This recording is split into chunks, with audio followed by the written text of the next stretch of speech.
What's happening, man? I don't know what the hell happened to my headphones, man.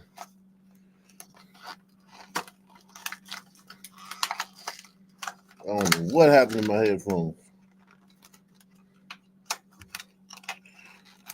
That's all right. There's always this other pack, man. I always got a new pack on deck.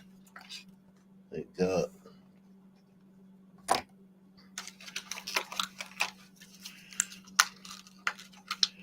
We have to plan for shit like this. Plan for things to go wrong, man. Whatever that saying say. Uh,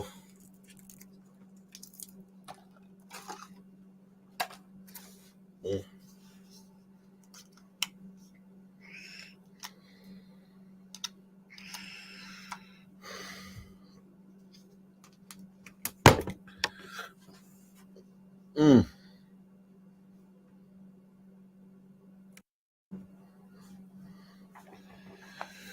Whew.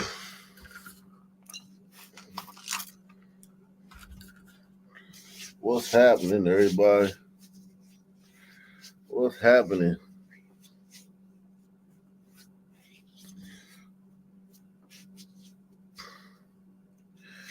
Wonder what Diddy doing tonight, man. Diddy thinking like I can tell you what Diddy doing tonight. He's thinking of his life. He's thinking about all the things he did, man. He's thinking about how he got here. He finally got a chance to slow down, man.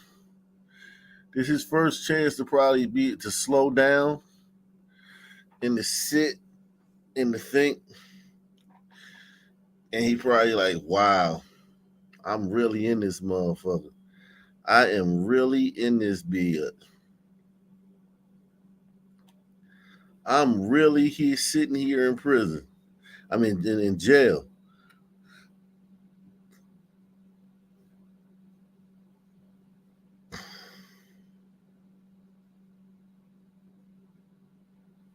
I'm really sitting here in jail.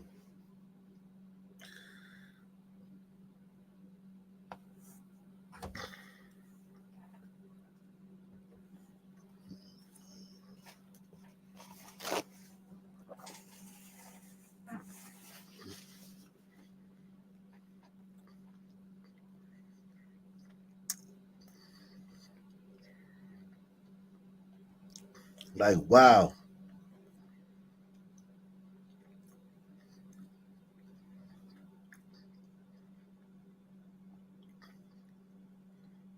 I'm really sitting here in prison. That's what he's thinking.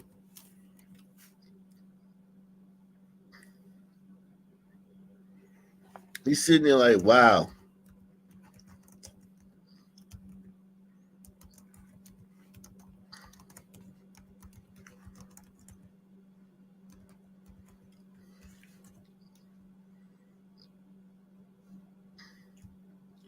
That's what he's thinking, man. He's thinking about everything. He's scared. I don't give a fuck what you say. That nigga scared. You gonna be scared. It's a new experience. It's a new experience. He's scared as a motherfucker. He's shook. And niggas can probably tell he's scared.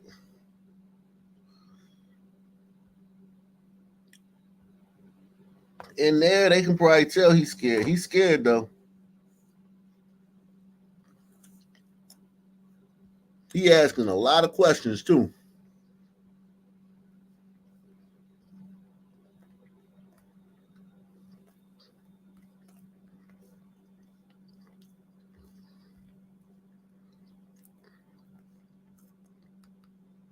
He asking guards questions. He asking inmates questions.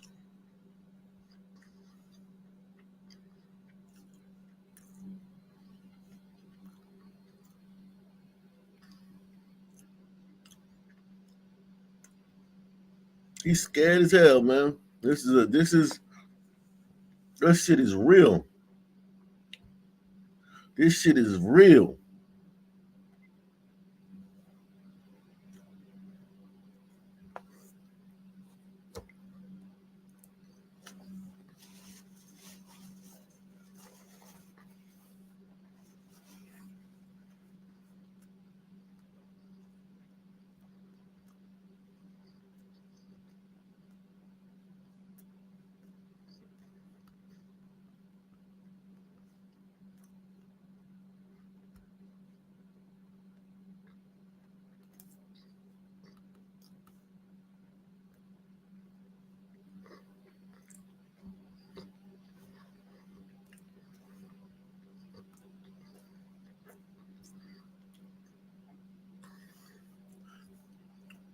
He ain't prayed this much.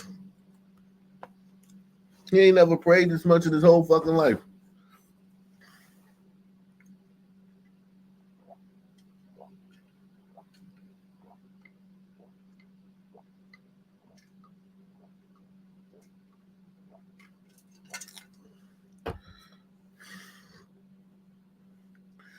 Salute to Alexander Barron, man. He says, I'm only a poor glider who rents an apartment, but I know a man in New York who owns 2 houses and can afford a lot more. Salute to you, Alexander Barron, man. Your contributions are greatly appreciated, man.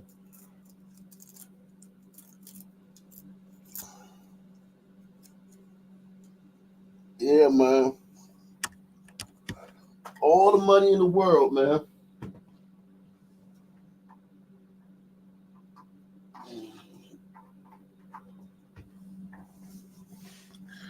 He offered that judge $50 million. He said, I'll give you a $50 million package if you let me out this motherfucker. Judge said no. All the money in the world. All the king's horses and all the king's men couldn't put Humpty back together again. Press 1.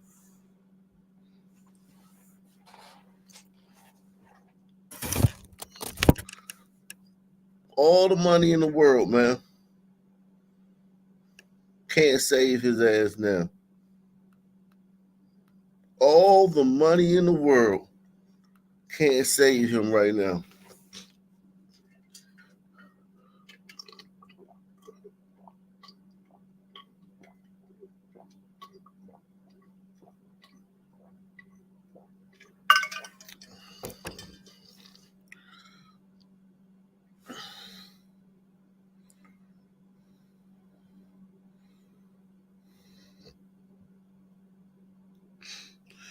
Yeah, and listen.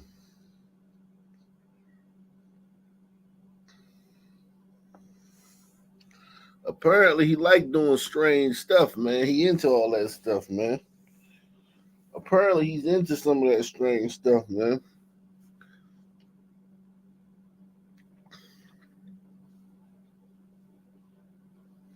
Wow. Talk about a fall. A fall from grace, man.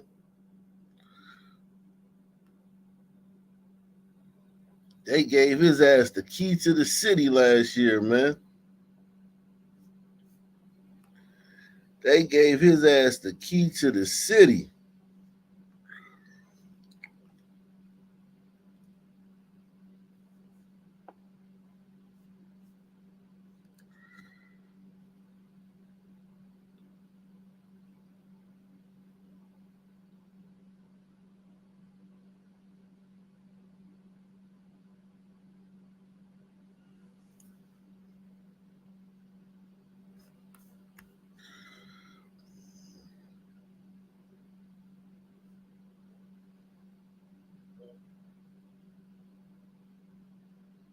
Hey, I'm Hallie, and tonight we are learning in just the last few minutes that a federal judge is now refusing to grant Sean Diddy Combs bail. Instead, he's going straight to jail tonight after Diddy pleaded not guilty to charges of sex trafficking and racketeering. I want to show you some of these brand new court sketches coming into us, like literally in the last 90 seconds. This is Combs in court after prosecutors arrested him at a hotel in Manhattan. It's where he's apparently been living for weeks, according to what a person familiar with the move tells NBC News. All of it a tipping point now in that sprawling federal investigation into the superstar's alleged years of sex crimes dating back to 2009. As we're just getting in some new and deeply disturbing details about the allegations against him. What looks like a massive criminal operation, allegedly, at least 50 victims and witnesses so far. And at the center of it, these hours and days long sex acts known as, in their words, freak offs that Combs supposedly orchestrated to abuse his victims. Combs allegedly planned and controlled the sex performances, which he called freak offs. And he often electronically recorded them. Prosecutors say Combs punched and kicked his victims to try to keep them under control. He'd also, they say, filled them up with drugs like ketamine and ecstasy for long periods of time, even using incriminating records to try to manipulate his victims. Prosecutors say they discovered this wide range of evidence against Combs in several raids. They found things, they say, like AR-15s, narcotics, more than 1,000 bottles of baby oil and lubricants.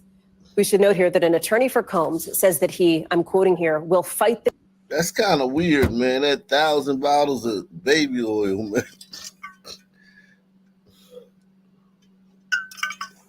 1,000 bottles of baby oil?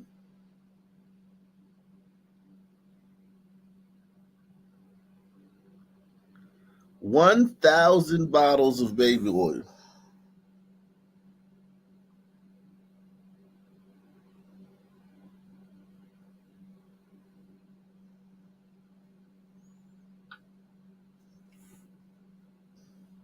That's a lot of baby oil, man. He wanted to make sure, man, if there was like if there was like a Y2K situation, or we all had to hunker down. He was a baby oil prepper, man. It was a baby oil prepper. Jeez, man. This with all of his energy. His team is already planning to appeal the bail ruling, meaning they will be back in court tomorrow, as Combs has, as we mentioned, pleaded not guilty. We've got team coverage, Laura Jarrett, standing by with the legal analysis piece of it. But I want to start outside court with Julia Ainsley, because, Julia, this went fairly late into the day. I know you've been at the courthouse as a judge, as we've just learned, is denying this request for bail. Explain why that is and what else we've learned today.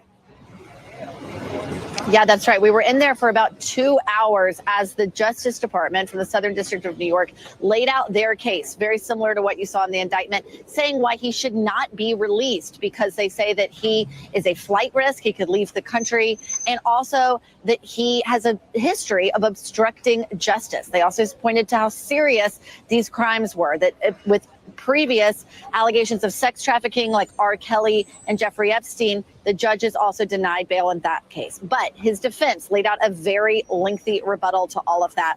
We heard them say that this is different from Jeffrey Epstein and R. Kelly because there are no minors being alleged in the indictment here. They also say that these acts were consensual, and they point to victim number one, who's named over and over again, yes, who they say is someone within a 10-year relationship with Combs that was toxic but consensual. They said that this person actually tried to sell this same story as book rights to Combs to try to get it out of the media's eye, but instead when he refused, then this civil lawsuit came up. But the judge ultimately said that he could not be released because he is a danger, he has a history of substance abuse and anger issues, and she really drilled down on the fact that after those civil allegations came out last November, he talked to multiple women who he knew. Yo, that looked more like R. Kelly than Diddy, man. Need to fire this artist, man. This courtroom artist need to be fired, man. He got his black celebrities freaks mixed up, man.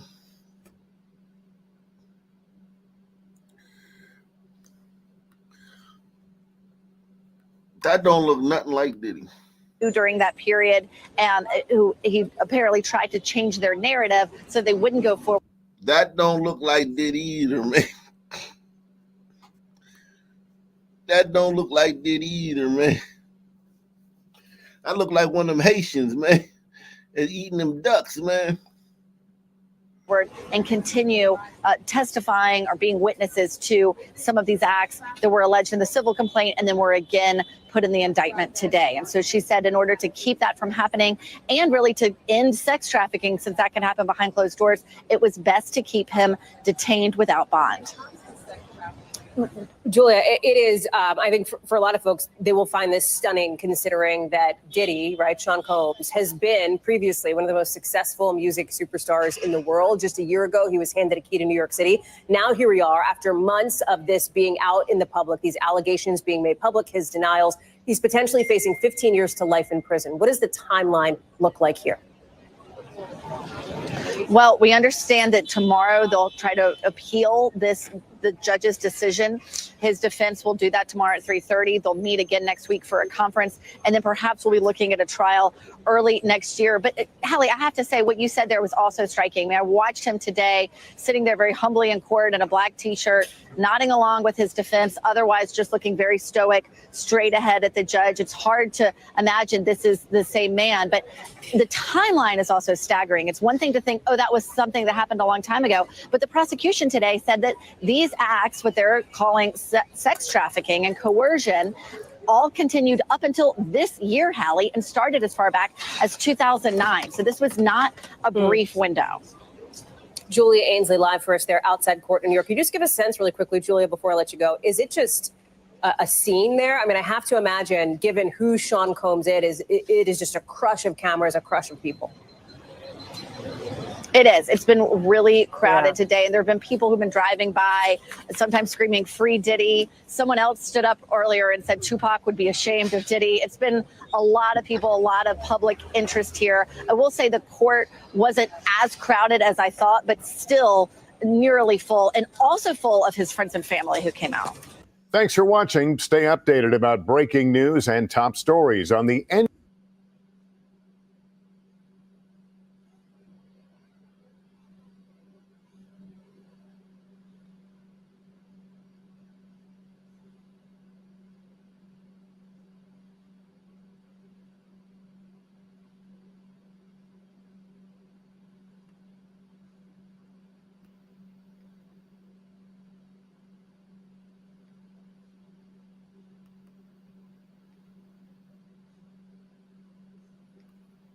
A lot going on.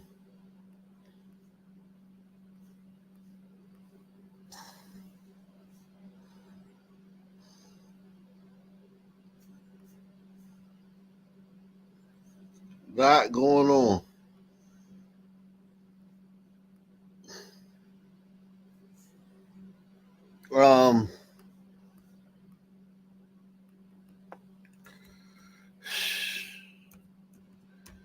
Man.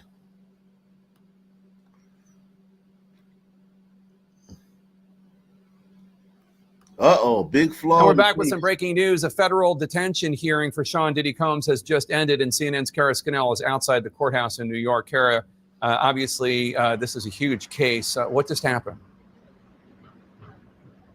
Yeah, Jake. So the magistrate judge overseeing this hearing today has remanded Sean Diddy Combs into custody after he was charged with that sex trafficking case. He was let out of the courtroom by the U.S. Marshals, and he will be held in federal detention as this case moves forward. Now, this followed a lengthy hearing with both prosecutors and Diddy's attorneys, arguing reasons why he should be kept behind bars and why he should be released. Diddy's lawyers saying that he has taken voluntary steps, including turning over his passport to his lawyers, saying he would report any of his movements to prosecutors. But the judge finding that that was just not enough. She said, "My concern is that this is a crime that happened behind closed doors, even when pretrial services is monitoring." So she said there was nothing that his lawyers had offered that made her feel comfortable that he would return to this courthouse for subsequent court hearings and for a trial. She said that it was both his substance abuse and the fact that some of this physical abuse that's been alleged occurred when he was using drugs and alcohol, that was the reason why she couldn't trust that he would not commit any additional crimes while he was left on bail. So Sean Diddy Combs is not going to be walking out this door. He is in federal custody, where he will be unless his lawyers are able to convince a different judge to release him. Let's bring in criminal defense attorney Stacey Schneider. And Stacey, you say today's indictment reads like a mob indictment. What was most shocking to you of all these allegations? Yeah, the fact, Jake, that the government in this indictment presented evidence alleging that Sean Combs was running a criminal enterprise, and they actually named it in the indictment, the Combs Enterprise. And they said that this enterprise consisted of him as the alleged leader, his employees, assistants, staff, allegedly, that were able to procure women and alleged male sex workers to engage in performances for his own sexual gratification. Where it differs from a mob indictment, it has all the elements of putting together this racketeering allegation of all these moving pieces using resources from his businesses. But the fact that this is about an allegation of sexual gratification being accomplished by alleged human trafficking, it's one of the most unique indictments I've ever seen in this area, in the area of sex crimes, because the government isn't actually prosecuting the sex crimes other than the human trafficking or the sex trafficking. They're not prosecuting any type of alleged sexual abuse to women, although that's part of this racketeering scheme. But the actual charges are racketeering conspiracy, sex trafficking, and transporting individuals over state lines to engage in prostitution. The reasoning around all of this, his alleged motivation as presented in that indictment by the government is for his own personal gratification. And that's just the strangest type of indictment I've ever seen. But I agree with you. This indictment reads, it's very disturbing. The facts presented are out of, a very bad Hollywood story. And a lot of the evidence, alleged evidence, that's been gathered in this case was from those two raids that were conducted on his personal homes in Miami and Los Angeles. And the indictment names the things seized that he allegedly made videos of these sexual performances that have been named freak-offs. And there seems to be a ton of evidence allegedly tying this scheme together. So it's an interesting way of prosecuting it, but I understand why they did it that way. So what did you make of what Elizabeth Wagmeister just reported? And obviously, Sean Diddy Combs and his attorneys they're going to get their day in court. But the idea that the government, in their characterization, does not say that anybody did any of these things non-consensually. What do you make of that? I make of that as being a big flaw already in the government's case, which the defense was quick to point out. Even if he was engaging in this alleged conduct, there was no allegation or no statement in that indictment saying that any of these alleged victims or alleged witnesses willingly participated in some of these acts that people find offensive, that are sound to be offensive. And that's a very important part of the case. What was the consent? But there are enough charges here where outside of what the alleged victims are going to say about how he was using the resources allegedly from his enterprises, his businesses, his well-known bad boy entertainment, his clothing line resources, his liquor line resources. Allegedly, there were funds used from that resources to engage in this alleged prostitution activity across state lines. And that's why it's a federal case, because it's across straight lines. So there are some problems that the defense has brought up originally, but it seems like just from reading this 14-page indictment that there is enough physical evidence to perhaps get a conviction in this case. We shall see. These are allegations. So the Office of the Southern District of New York seems awfully confident about their ability to handle the scope and complexity of the case. But still, why do you think it took them so long for them to go after Combs, considering they allege his crimes have been going on for more than a decade? My theory is that the government had an easy time putting together this final prosecution because of all the civil actions existing against Sean Combs right now. The case with Cassie, which that video was shown, his former girlfriend, where he was seen assaulting her. It looked like certainly that he was assaulting her on video. I think the government and investigators were able to accumulate all this easy evidence that was just handed to them from the attorneys who prepared the civil cases that are now pending against him. I think things just started piling up, and eventually Sean Combs got to a place where his luck ran out, and therefore he was indicted and arraigned. Stacey Schneider, thanks so much. Appreciate it. Let's go ahead and listen to the U.S. Morning, Attorney everyone. for New York.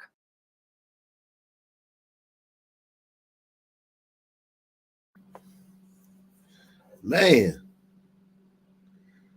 Wow.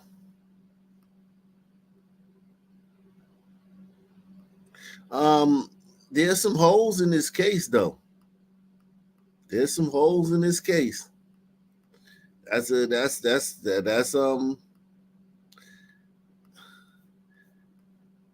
There's some holes.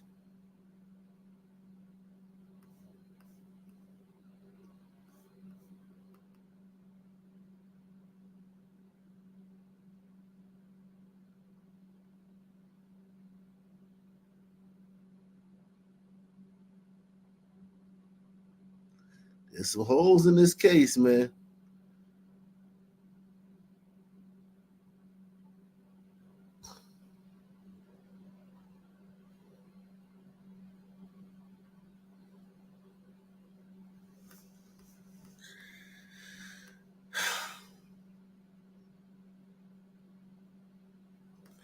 Yeah, some holes and some holes, man.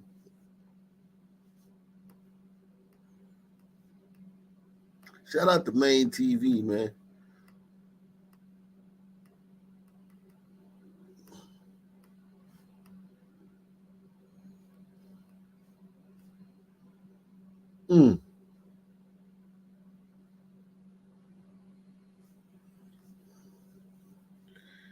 I mean, he got a chance, man. Admit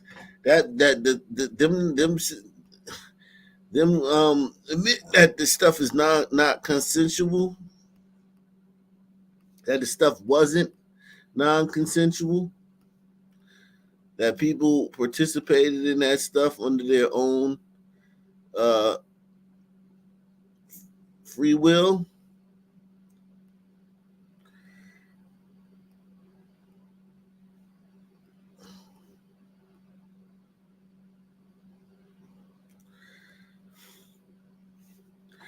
Only problem is all that evidence, man. It's so much evidence that they got, man. They were able to get from his homes, man. He kept so much stuff, man, over the years.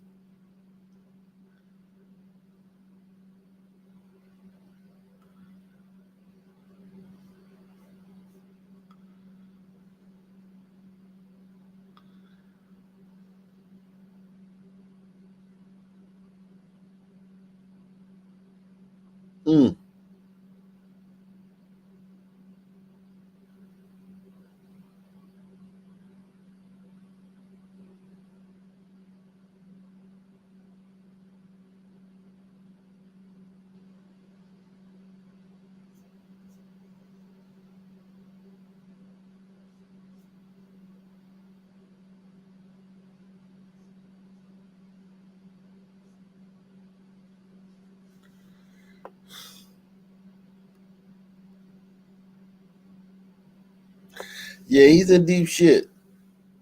Getting out of this is going to be a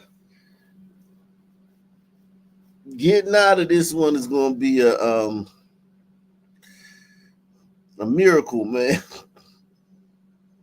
It's going to take a miracle, man, to get out of this one.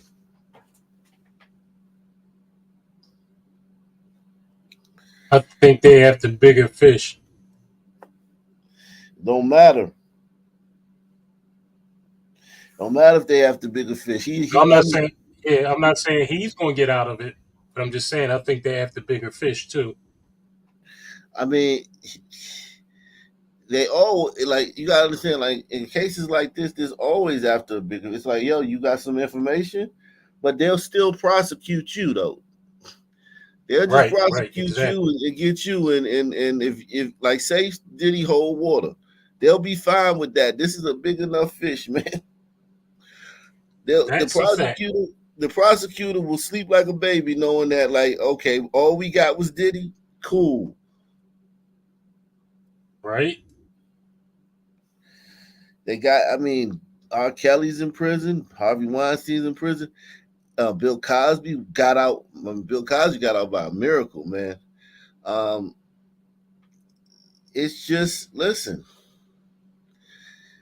we've seen so many of these guys go down, man. It's not going to be, it's not like, it ain't no conspiracy, man. It's like, yo, None at all. None at all. you going down, bro. And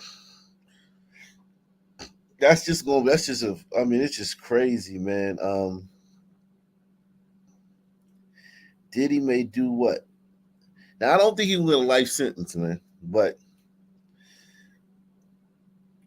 he can get up to 15 years for some shit and life for other shit.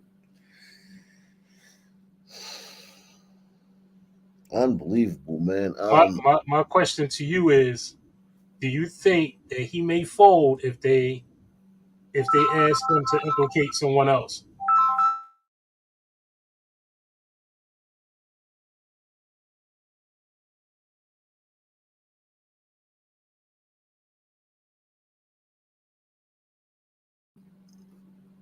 I think he'll get. I think will Diddy snitch? Yeah, If they most ask him likely. to snitch. Yeah, Think he definitely. gonna Most snitch? likely. Yeah, to get out of this shit. Yeah, definitely, without a doubt. To get out of this, I don't think he. Yeah. Yeah, without a doubt. Let me let y'all hear the indictment, man.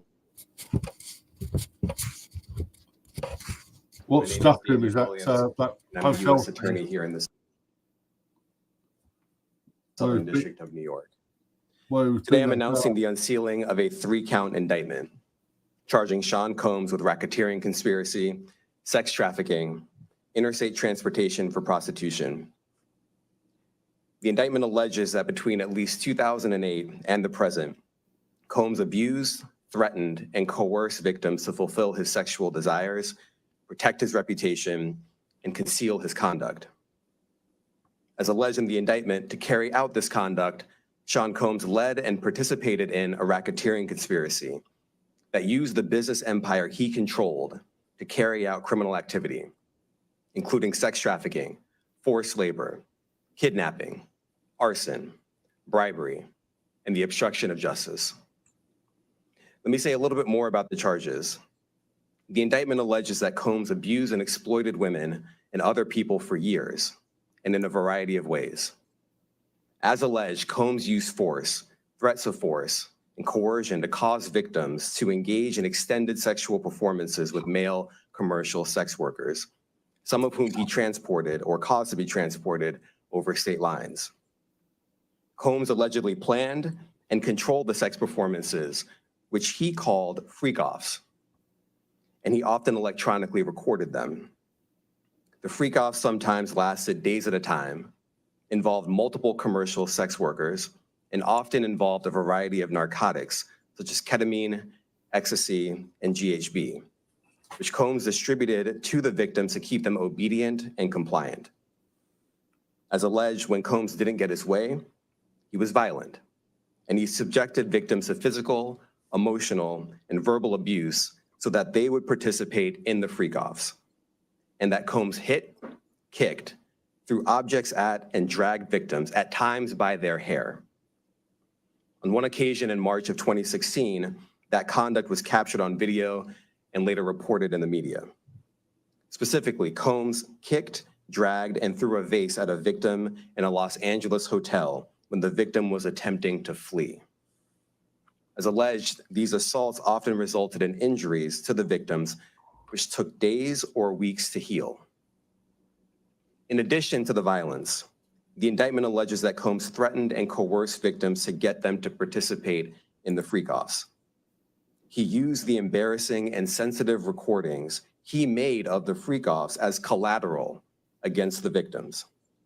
And the indictment alleges that he maintained control over the victims in several ways, including by giving them drugs, by giving and threatening to take away financial support or housing, by promising them career opportunities, by monitoring their whereabouts, and even by dictating their physical appearance. Because of all of this, the indictment alleges that the victims did not believe they could refuse Combs without risking their security or facing more abuse. The indictment also alleges other acts of violence undertaken by Combs and others, including violence against witnesses to his abuse, kidnapping, and arson. The indictment alleges that on more than one occasion, Combs carried or brandished firearms to intimidate and threaten victims and witnesses. Now, Combs did not do this all on his own. As I mentioned, Combs has been charged with RICO conspiracy. He used his business and employees of that business and other close associates to get his way. Those individuals allegedly included high-ranking supervisors in the business, personal assistants, security staff, and household staff. The indictment alleges that those individuals facilitated the freak-offs. They booked the hotel rooms and stocked them with the supplies, including drugs, baby oil, personal lubricant, extra linens, and lighting. When the hotel rooms got damaged, they helped clean it up. They arranged for victims and commercial sex workers to travel for the freak-offs, and they delivered large quantities of cash to Combs to pay for the commercial sex workers. The indictment also alleges that they helped Combs cover up his crimes.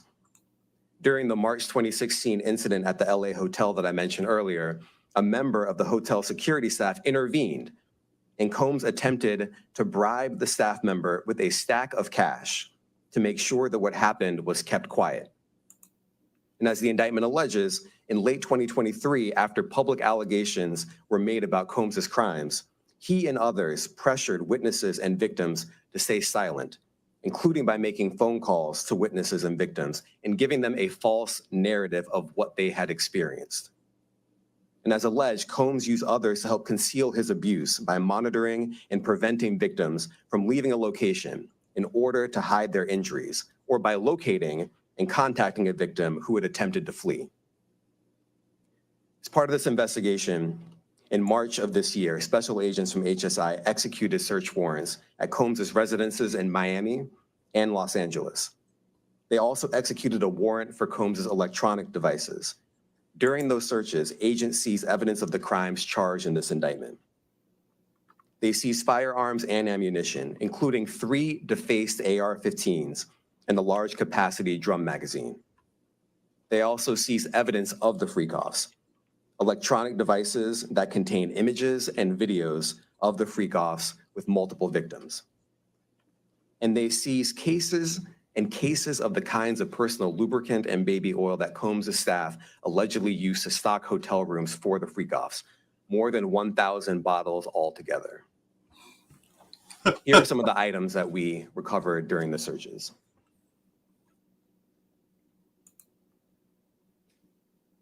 As you can see here, this is a drum magazine, large capacity, and it contains, I believe, 59 rounds.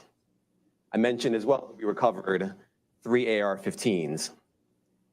This is a close-up shot of one of the AR-15s, and you can see right here, the serial number has been thoroughly defaced. Another picture of more ammunition and parts of 2 AR-15s right there. Now, I want to be clear about 2 things. First, this office is determined to investigate and prosecute anyone who engages in sex trafficking, no matter how powerful or wealthy or famous you may be. No one should doubt our commitment on that. A year ago, Sean Combs stood in Times Square and was handed a key to New York City. Today, he's been indicted and will face justice in the Southern District of New York. Second, we are not done. This investigation is ongoing, and I encourage anyone with information about this case to come forward and to do it quickly. Anyone with information can call 1-877. Wow, we're not done. We're not done. And Stevie J, this one, that one, all you niggas that was I'll be right around. back. Huh? What's that? All these. I'll be right back. All these people that that's in the mix, you might want to come forward and make an arrangement with us, man, and you know what I'm saying, so that we don't. Wow, he said quickly too.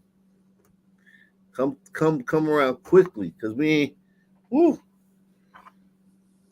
So it's confirmed that he was cracking Stevie J open too. I don't know if he was cracking Stevie J, but Stevie J was in there like some sex act. That dude Rod said Diddy showed him a video of Stevie J boinking a white dude, man, without a condom and shit. He was getting busy and shit, and he used that to kind of groom the dude. Like, look, even Stevie J doing it, man. You know what I'm saying? So he was using that to say if Stevie J was doing it, it ain't that bad. Like, yeah, like it's like, yeah, this is the thing. Everybody does this. This is Hollywood, man. That's the same thing that Hassan Campbell said that African Bambaataa was doing. He showed him a book of all the gangsters in the hood, with their shit out, because he had a big book with Polaroids of all the gangsters in the hood that he had molested. He would show his new victims that, like, yeah, look, this so this killer, and look at this motherfucking T-Bone, man. Look, I got them. They with all this stuff. They do this stuff too, man. I was stying that nigga too. I was stying T-Bone up and Ray Ray. Exactly. So it's like, yeah, man, this is normal, man. All your heroes, all your hoods, all your heroes is with this shit, man. It's going to be worse. They were talking about there's no minors in the indictment apparently. They were talking about minors before, weren't they? Yeah, there's no minors in this, but that's just yet. That's as of yet. Why you think he needed 1,000 bottles of baby oil? He ain't want to run out, man. In the middle of the night, man, you got to run to the fucking drugstore to get some baby oil. You know how annoying that is, man. I ain't know niggas was really on that baby oil shit till I started really talking to my homies. And then all them niggas was like, yeah, baby oil kings out here. Really? Yeah. I know a couple homies that's like, yeah, I always baby oil them cakes down before I crack them. Oh, yeah. Okay. Yeah, that's probably like a fetish or something like that. Yeah, I thought that was just some porn shit. Like, that they have a movie like Greasy Backyard Booty Part 85 or some shit. Yeah, definitely. Did you hear about the big sex scandal here? The what? There's a big scandal here. Nah, what is it? Hugh Edwards, you haven't heard of him? Hugh Edwards? No, you haven't heard of it there. It's massive here. I know that. Is he that actor that used to do Hugh? No, he's white, Welsh. BBC. BBC? What the hell you talking? Whoa, what? You haven't heard of it? Look him up on Google. It's massive here. That's all they're talking about. The hell are you talking about, man? And the King's English is tough. Baby, see. Yeah, right. Baby, see, man, what the No, fuck? look him up. It's massive. That's all they're talking about. What's his name? Yo, what? What's his name? I don't want to see nothing that I don't want to see nothing I don't want to see. You It's know. massive, Mike. HUW, Hugh Edwards. It was the bloke who announced the death of the Queen. Yo, when I hear like Doug Sunman from the UK, it just doesn't feel right, you know? Yeah. King David. Yeah. I'm the King David. Yeah, the accent, they could be a stone cold fucking stepper, Right. dog. The accent just throw me off every time. Yeah, me too. You're 'Cause the one who has the accent. I haven't got an accent. Because I'm used to like aggressive talking Sunman, you know? Oh, King David, you ass a bitch. I'm my dead bitch. I just the UK, I just can't see it, Chief. I'm sorry, man. But my respects nonetheless. So they said, I still don't know what he did, man. This dude, Hugh Edwards, he a white dude. Yeah, he was looking at pictures he shouldn't have been doing and paying some teenage kid to pose nude for him. 35 grand he paid him. Oh, he was child pornography. Okay, yeah, that's who did that act? The Hugh Edwards, this English guy, man. What does he do? Well, Is he not an English. actor? Well, I've never heard of him. Is he an author? What does he do? He big over there, man. He like an actor. he was one of our biggest talking heads. Oh, He so was. he's Oh, like Pierce. He like Pierce. Pierce Morgan. Wow, that's crazy. That's hilarious. More straight news than comment. Oh wow. So what does that mean for the UK? Like, what's going to happen to him? He got a suspended sentence. So is he going to prison or? No. Oh, okay. Well, there you go. He's playing a mental health card. Well, the UK is the place. What do they call it? MAPs? 7. Sorry?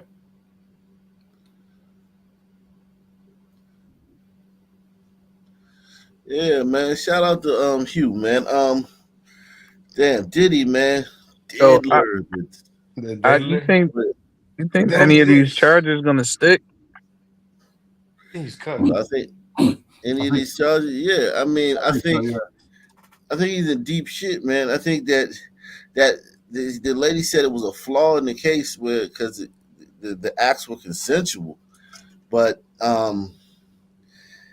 that don't mean he getting off though. My problem is tomorrow when he go for his bail review, if he don't get bail, that's gonna be a terrible sign. Oh, he's not. I guarantee you, when they raided his home, they found shit. They found evidence. I guarantee. In this country, prostitution. Hell yeah. In this country, prostitution is a victimless crime. Soliciting is illegal, and 2 women working under the same roof is a brothel, but otherwise it's not illegal. I mean, but they're trying to get them on like trafficking prostitutes across state lines and shit like that too. Trafficking kids too, right? I mean, it's a youth. It's a you know it's. I mean, a guy pulls up at a red light district. A woman gets in his car.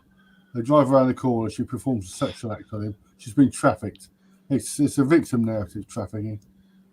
Yeah, I don't know how much these people are victims, but I don't like the fact that pimping hoes has become human trafficking in the last like 10 years. Like all that shit used to just be pimping and pandering and shit.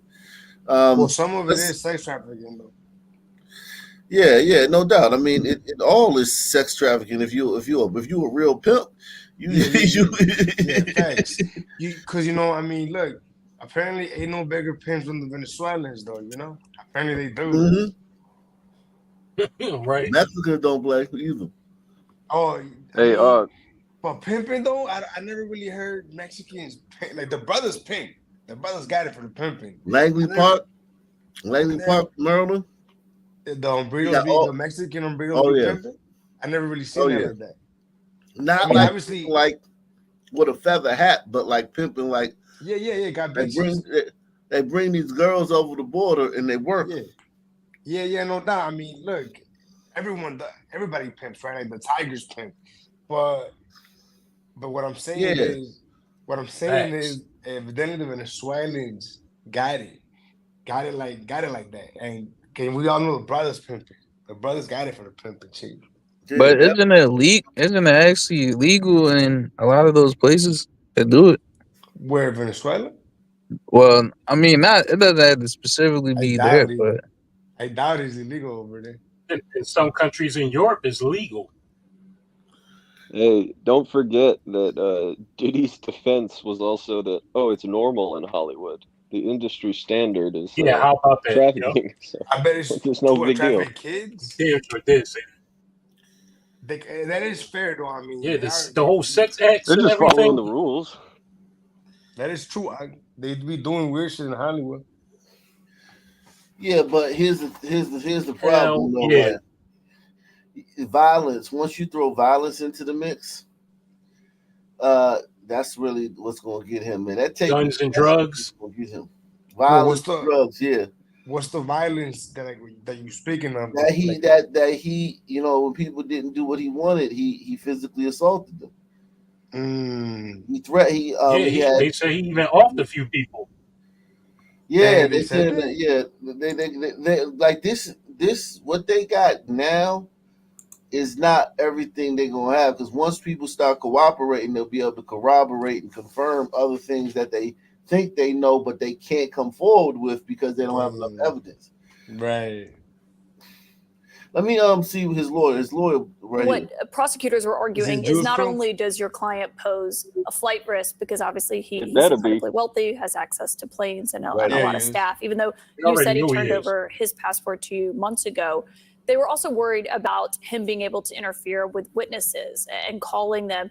And so I guess the question is, how do you assure the court that that won't happen if prosecutors are saying this is someone who's attempted to bribe security staff and has already threatened and interfered with witnesses? So I think the most important thing, even more important than the passport, is that Mr. Combs came to New York on September 5th. As soon as we realized that this indictment was going to be coming down in a matter of weeks, maybe months, but sometime soon, Mr. Combs got on a plane, left his home in Florida, flew to New York. I called the prosecutors myself. I said, Mr. Combs is in New York. Do you want to know where he is? If you want to know where he is, I'll tell you where he is. But he wants to surrender. He's here to surrender. They didn't want him to surrender, because if he surrenders, they don't get to tell the judge that he's a flight risk and he's a danger. Because who, as a danger and a flight risk, would fly to New York and surrender? They want to keep investigating didn't want him to him. surrender. So since September 5th, you had known, you expected it was likely he was going to formally face charges. So I really knew he was formally going to face charges on March 25th, the day of the searches, when Homeland Security searched his Los Angeles home, his Miami home, and his airplane. I knew that day by looking at the search warrants. I mean, I've been doing this for a while. This is not my first or 100th rodeo, that this was going to come as a matter of time. What I realized in early September is that it was coming soon. And so it was time for Mr. Combs to come to New York, which he did. And let me just point out one very important thing. The prosecutors are seizing on something that happened 8 years ago. You know, this video that we've all seen, and it's a bad video for Mr. Combs, and he said so himself when he gave his apology. This is 8 years ago, and the prosecutors are talking about him bribing a hotel security worker. There was no criminal investigation. This was just a matter of personal embarrassment, because he and the person in the video were in the midst of a 10-year relationship that was difficult at times, that was toxic at times, but it was mutually so. And this whole notion that Mr. Combs is forcing drugs on someone is just nonsensical, and it's going to prove to not be true. Well, on that video, he initially denied the allegations when his then girlfriend, who is in that video, filed a lawsuit last fall. And we have that video. I should note, CNN was the first outlet to exclusively report on it. He denied that happened when she filed it in a complaint. And then when the video came out is when he apologized for it. So I wasn't his lawyer back then. So I don't think he denied. I mean, I think the lawyers were the ones mostly making the denials. I think they were denying sex crimes. I mean, because at the end of the day, the gravamen of that civil complaint wasn't a misdemeanor assault, which is what you see on that video. Not minimizing it, but it's a misdemeanor assault. It's not a What felony? the gravamen of the complaint was sex crimes, and he denied that, and he still does. Really? Well, and you're saying that this is all just about that one relationship, but when you read through the indictment, they say that there's not just one victim. They say there's multiple victims here today. And what I heard described was they said they have 50 witnesses or victims. Yeah, I think it's 49 witnesses and one victim. I think if you broke it down, and I say that because count 2, which is the sex trafficking count, has victim number 1, and there is no victim number 2 anywhere in the indictment. So you're saying that there are not other women, because what they were essentially arguing here is that he coerced and forced women into sex acts by using physical force, financial pressure, emotional abuse, and narcotics for what they described as these freak-off sessions. They saying that he self-described them as that. Yeah, there's one victim in the indictment. That the charging But one document. victim does count, right? No, of course, but I'm just not. It's not 50. I mean, what they did, and it's a little too cute, is it's 50 witnesses or victims. Well, it's one victim. That's all that's in the indictment. Our reporter who was in the courtroom today said that he appeared to have a stunned expression on his face. Was he surprised that he was arrested last night? No, he definitely was not. I mean, I told him myself in early September, you are going to be arrested soon, and you're going to be charged with racketeering, and you're going to be charged with sex trafficking. So come to New York. It wasn't a long conversation. He agreed. So we knew this was coming. And in fact, we offered that he would turn himself in. So if there are these witnesses and victims, and as you're saying that you believe it's one victim and 49 witnesses who saw this behavior, that's pretty powerful, though, to have that many people who have, if they go to court and argue that they witnessed this behavior by your client. Well, what's your defense against that going to be? So my defense is very well established. I interviewed myself the different men who were being brought sort of into Mr. Combs and this person's intimate situation. I've flown around the country. I've interviewed a large number of them. There's not the slightest inkling, according to the interviews that I've done, of anything that's coercive, non-consensual. Nobody was too drunk. Nobody was too high. These were adults in a relationship. This is a 10-year relationship. We can't forget that. This is a 10-year relationship. And it was adults and consensual, and everybody who was there wanted to be there. So I feel very confident in our position. You said you interviewed the men, but what about the women? I haven't interviewed the woman. The woman's not available to me. She's presumably a grand jury witness, and we would not, we cannot try to interview a grand jury witness. And you don't think that there are any other women who are going to say that they were coerced into this, given drugs, and essentially as prosecutors were saying that that's what kept them compliant? So there are a lot of women in these civil cases. There's been a mountain of civil cases ever since the civil case that was filed in November. I don't see them as victims in the indictment. That's my point. And so when you talk about that video of Cassie Ventura, that was his then girlfriend, in the video, I mean, just when you saw that, you said it's a bad video. It's pretty difficult to watch. It is, no question. So let me tell you what happened. Will that be used as evidence in court, do you think? 100%. You can see what happened. So what I said in court today, and I'll say it again here, is the two of them were in a hotel. It was just the two of them in a hotel room. She found out that he was seeing someone else. She was going through his phone. She hit him in the head with his own phone. And then she walks into the hallway with two bags. One of the bags has all of his clothing taken from him, which is why he runs out in a towel. So this isn't her fleeing from one of these freak-offs. Why would she take his clothing? That's not what it is. And when the evidence comes out, this is going to be completely different than the government's portrayed it. But on this video, and I just want to show that again now, how do you defend against allegations that he hit, kicked, and dragged women when he's on video hitting, kicking, and dragging a woman? Sure, he's not charged with hitting, kicking, and dragging a woman. He's charged with sex trafficking, and he didn't traffic anybody. But he's charged with a conspiracy here where he was using physical abuse, emotional abuse, financial pressure, as prosecutors allege, to keep these women in his fold. Maybe just Cassie Ventura, but keeping these women in the fold. Cassie Ventura lived by herself. She had her own house. She had a family. She had a career. And he was seeing another woman at the time. He wasn't around a lot. She could have done whatever she wanted to do.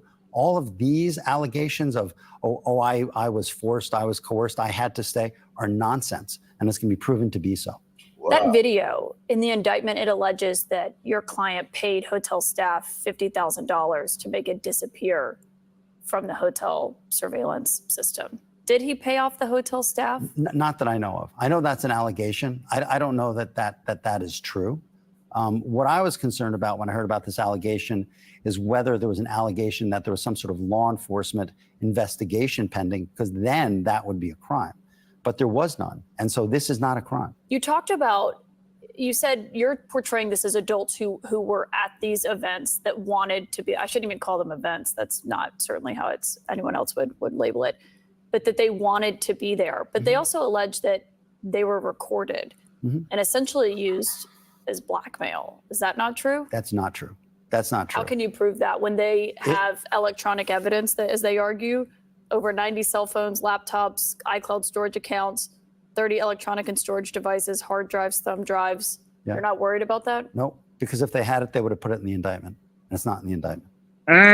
When it comes to your client's credibility, I think people will charge him look again. at what he said last fall. And it's not just his attorneys. I mean, he pays those attorneys. They're speaking on his behalf. They're the ones calling her claims baseless and ridiculous. And when you read the indictment today, they line up with what she alleged in that lawsuit last fall. If the claim is that he had unwanted sex with her, that claim is baseless. And it will be proven to be baseless when we have a trial. But the claim is obviously the conspiracy, the racketeering. It's much larger than just that, obviously, as you know. It is, but the government wants it to be. But count 2, which is the sex trafficking count, relates to one person and one person alone.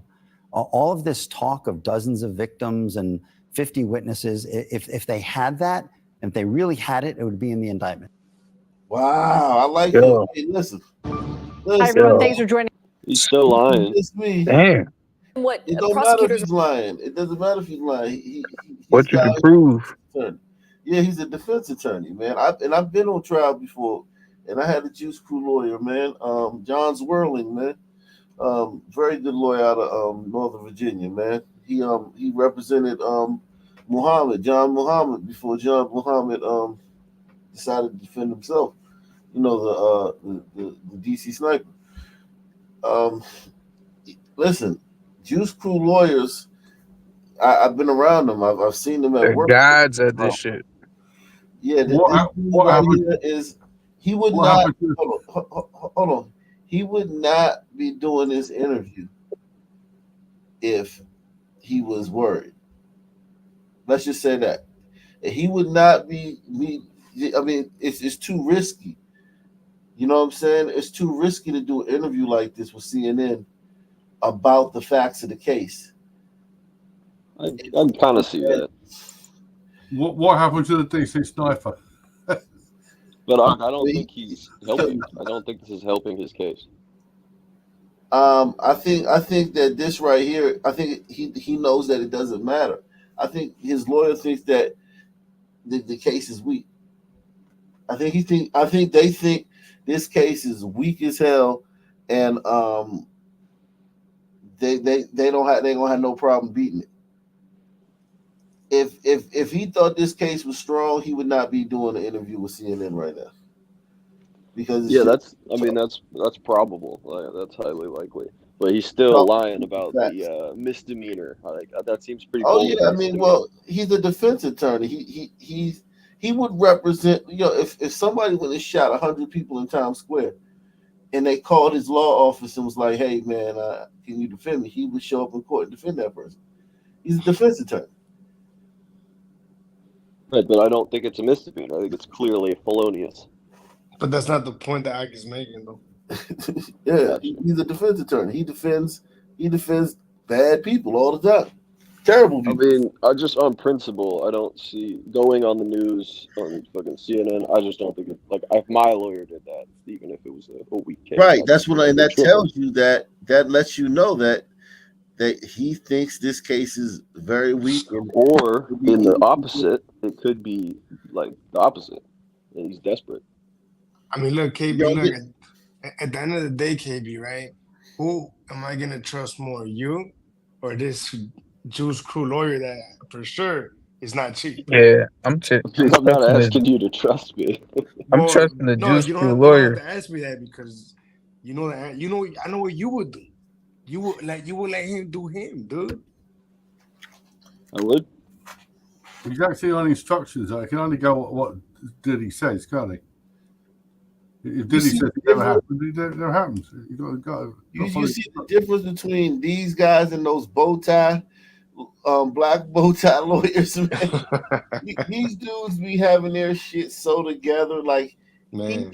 he didn't say or Right. you know what I'm saying? Right, they One stand on time. business. And Pack, yo, this Yeah. shit is mad, bro. I'm kind of speechless right now, man. That shit was masterful, man. If I was Diddy watching this shit, I'm like, damn. And I know I'm getting the fuck up out of this joint. No, I think he still fucked. Did he for sure fucked regardless? But I would trust this Juice Crew lawyer nonetheless. It's my best shot, dude. But you have to admit, he put himself in if you're in a fucked up situation with the law, he did the best possible thing he could do. Get him a Juice Crew lawyer. Like that. Yeah. That's You know, the top. Yeah. He Let's put be himself in the honest. best position. Let's be honest. Everyone here knows this, and the bottom of their heart. Even the fisherman would hire a Juice Crew lawyer if his ass depended on it. Right? Exactly. You got to go to court with a juice. That's just how it is, man. You got to, That's man. a fact. My entertainment lawyer do. Yeah, I mean they when you're good at something, man, racism or race or what you feel about people or all that stuff kind of goes out the window, man. You just got to go with when your life is on the let's because we have to still admit like his life is on the line. Like if this goes bad, he might die in prison. So it's and in no way am I saying that he's 100% out of the woods. All I'm saying is before I saw that Juice Crew lawyer answer those, because those questions weren't scripted. CNN, like when they interview like a Democrat politician, yeah, they give them the answer. Yeah. But this was, I mean, he didn't know She what was he trying to get him. asked. Yeah. So it's like, and he flawlessly, and he seemed completely unconcerned about this. And we know that the feds will try to, they have a 98% what is it? Conviction rate. Conviction rate, yeah. But conviction rate. We do know that they will you can indict a ham sandwich. You know what I'm saying? You can indict a ham sandwich. So we'll see, man. Well, I mean, we'll see. You said it before. I think what makes them good lawyers is they are smart anyway. They're very quick on their feet. It's a verbal IQ. Yeah, they're very shrewd. Literally because they're good liars.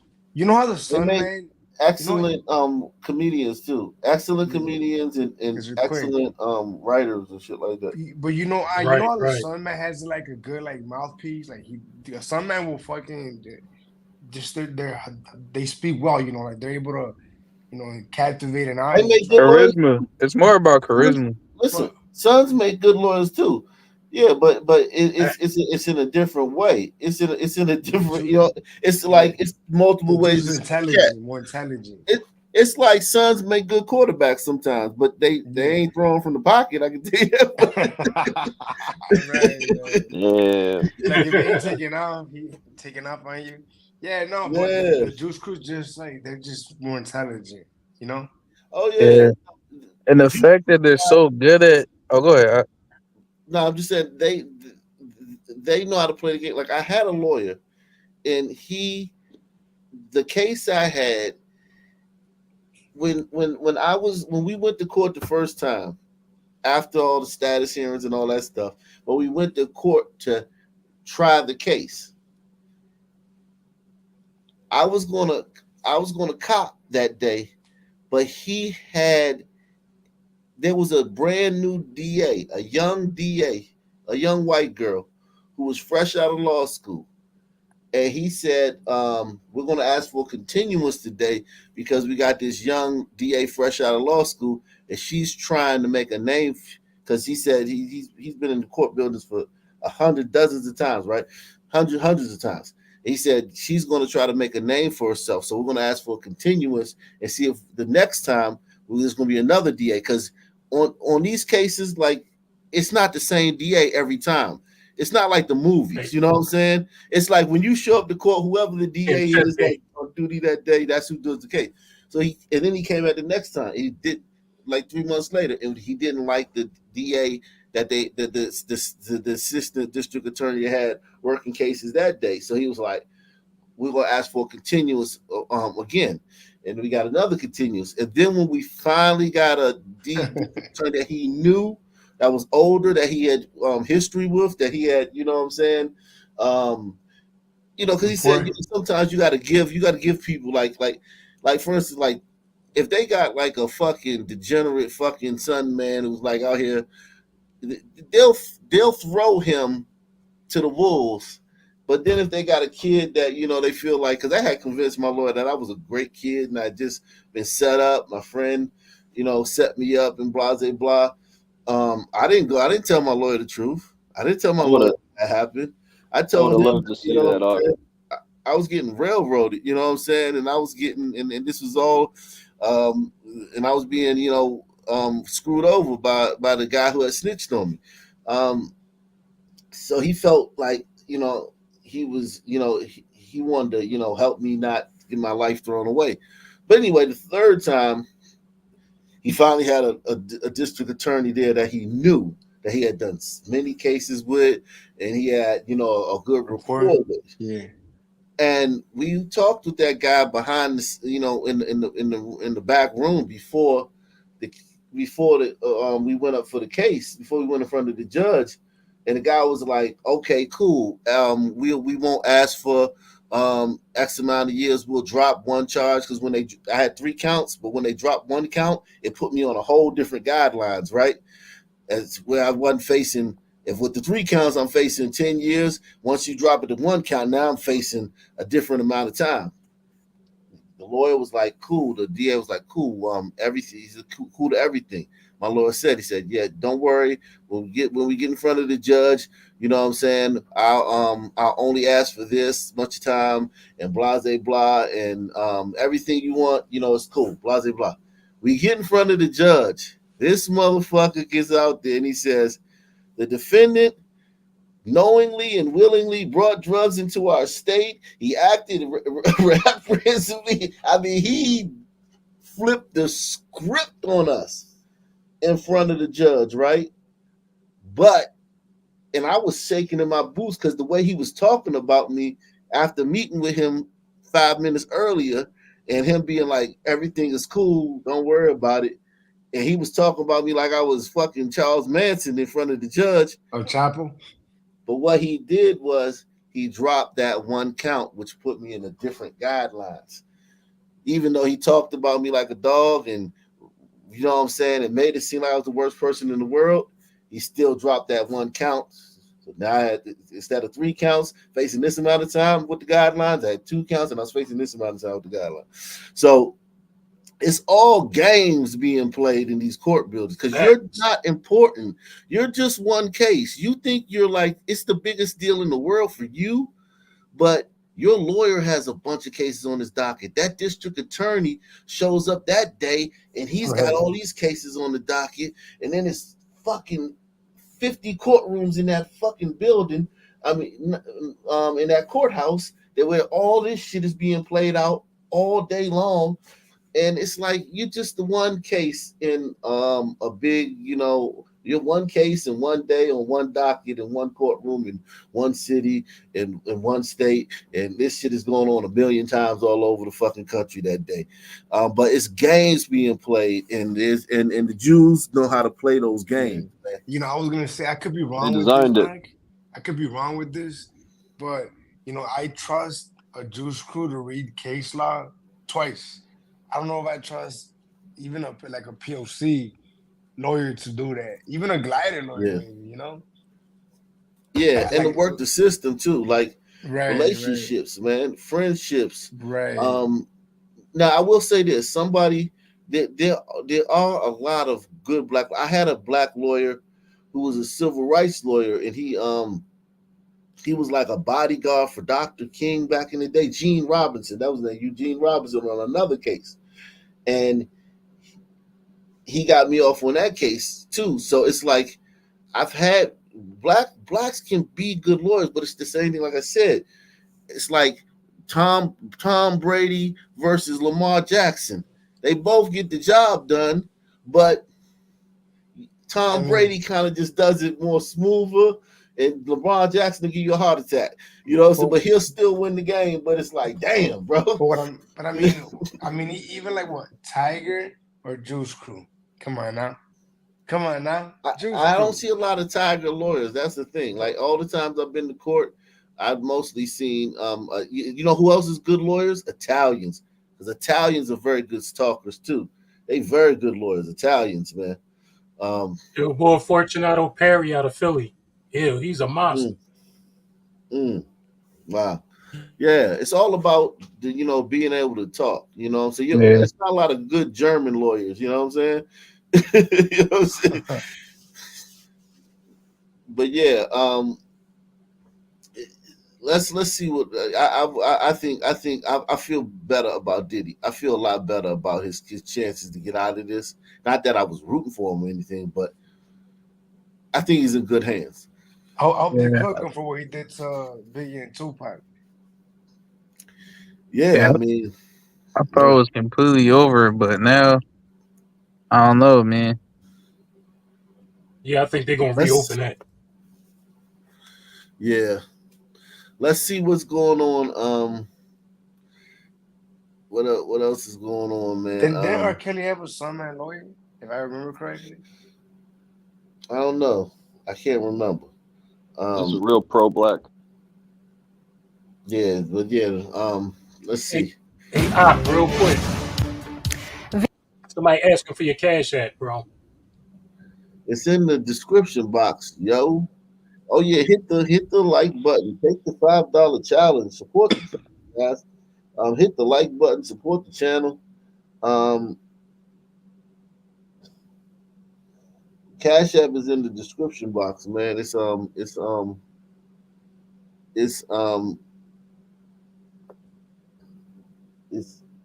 see. Oh, salute to my man. Yeah, salute. They're saying check. They're saying check your Cash App, I think. Yeah. Yo, okay, also, if you're pro-black, also hit the link, please. Oh God. Salute to my man Savage, man. Savage in the building. Savage is a Ock Nation Hall of Famer, a big supporter. Oh man, we got like 1,000 people in the back. Why you ain't telling me? Yeah, man. Oh shit. Salute, guys. What's going on, man? Well, I agree with you, but I kind of disagree with you on the Puffy case. I think because of him being tied to the Tupac case, I think that's going to put a nail in his coffin. But he's not being charged with that. You gotta also remember, like you're not liable for everything you've done in life. You're liable for what they're charging you with. I agree. Like for instance, this is one thing you gotta understand too. Like when you're in court, when you got a case, the prosecution has to give your lawyer the discovery. The discovery is every piece of evidence they're going to present in court. You know how, like in the movies, like somebody will just bust in the courtroom and be like, "I want to testify. I have new evidence," and it's just like, and then they just walk up and get on the stand. No, that's in real court. The prosecution has to give the defense every single piece of evidence. If they present something in court that they did not give first to the defense in the discovery, it's a mistrial. It'd be inadmissible. No. You can file a motion. Your lawyer can immediately say, I file a motion for a mistrial, and the judge can either be like yes or no, or with prejudice or whatever. But yeah, you can every piece of evidence they have against Diddy, everything they're charging with him, everything he's liable for in this particular case, a defense team was given by the prosecution. Well, I'm a two-time felon. I know how the court system. I completely understand how the court system works. The attorneys haven't got discovery yet, but what I'm saying is they can easily. The fact that there was court documentation where someone testified or admitted to the state that somebody was hired by Diddy can be brought in. That's why when you were listening to that video, they talked about murders. So regardless of the situation, like even though the feds are they're like the defense is saying that there's a hole in their case, I just don't think it's going to go that way. I just don't. The feds have a crazy high closed rate of conviction, and then on top of it, you have too many civil cases where there's too much information, and then you also have cases of felony cases of people testifying. The likelihood of Diddy getting off or the likelihood that Diddy's innocent is very low in the court of law. I agree. What I'm saying is, I feel better if I'm him, if I'm on his team. After hearing his lawyer talk, I feel much better than I did before hearing him talk. That's all I'm saying. I'm not saying that he's going to get off because, like you said, the Fed's got 98% conviction rate. So he got to be in that 2%. But the things he said about their case and the holes in their case, and the thing the lady said earlier about how they did it like a mob case, a mob indictment where they said instead of like a sexual like a crime, they did like a mob indictment. It seemed like they had to like work some shit to try to get an indictment on them. They had to like, cut and paste an indictment together on him. They couldn't just run in there and be like, look, he did this and he did that, you indicted. They had to like, finagle it. So it's on shaky ground. It's not on a solid foundation. I don't disagree. I don't necessarily disagree, but again, when it comes down to discovery and it comes down to the indictment, those are two different ballparks. So just to get him indicted, it could be shaky, but they could be withholding information for the trial. It depends on the severity of what they like. It depends on the severity of what they're trying to do. If they're trying to give out the false notion that he can skate, they might be withholding all their cards until they get to discovery. We'll know more when we get to that point.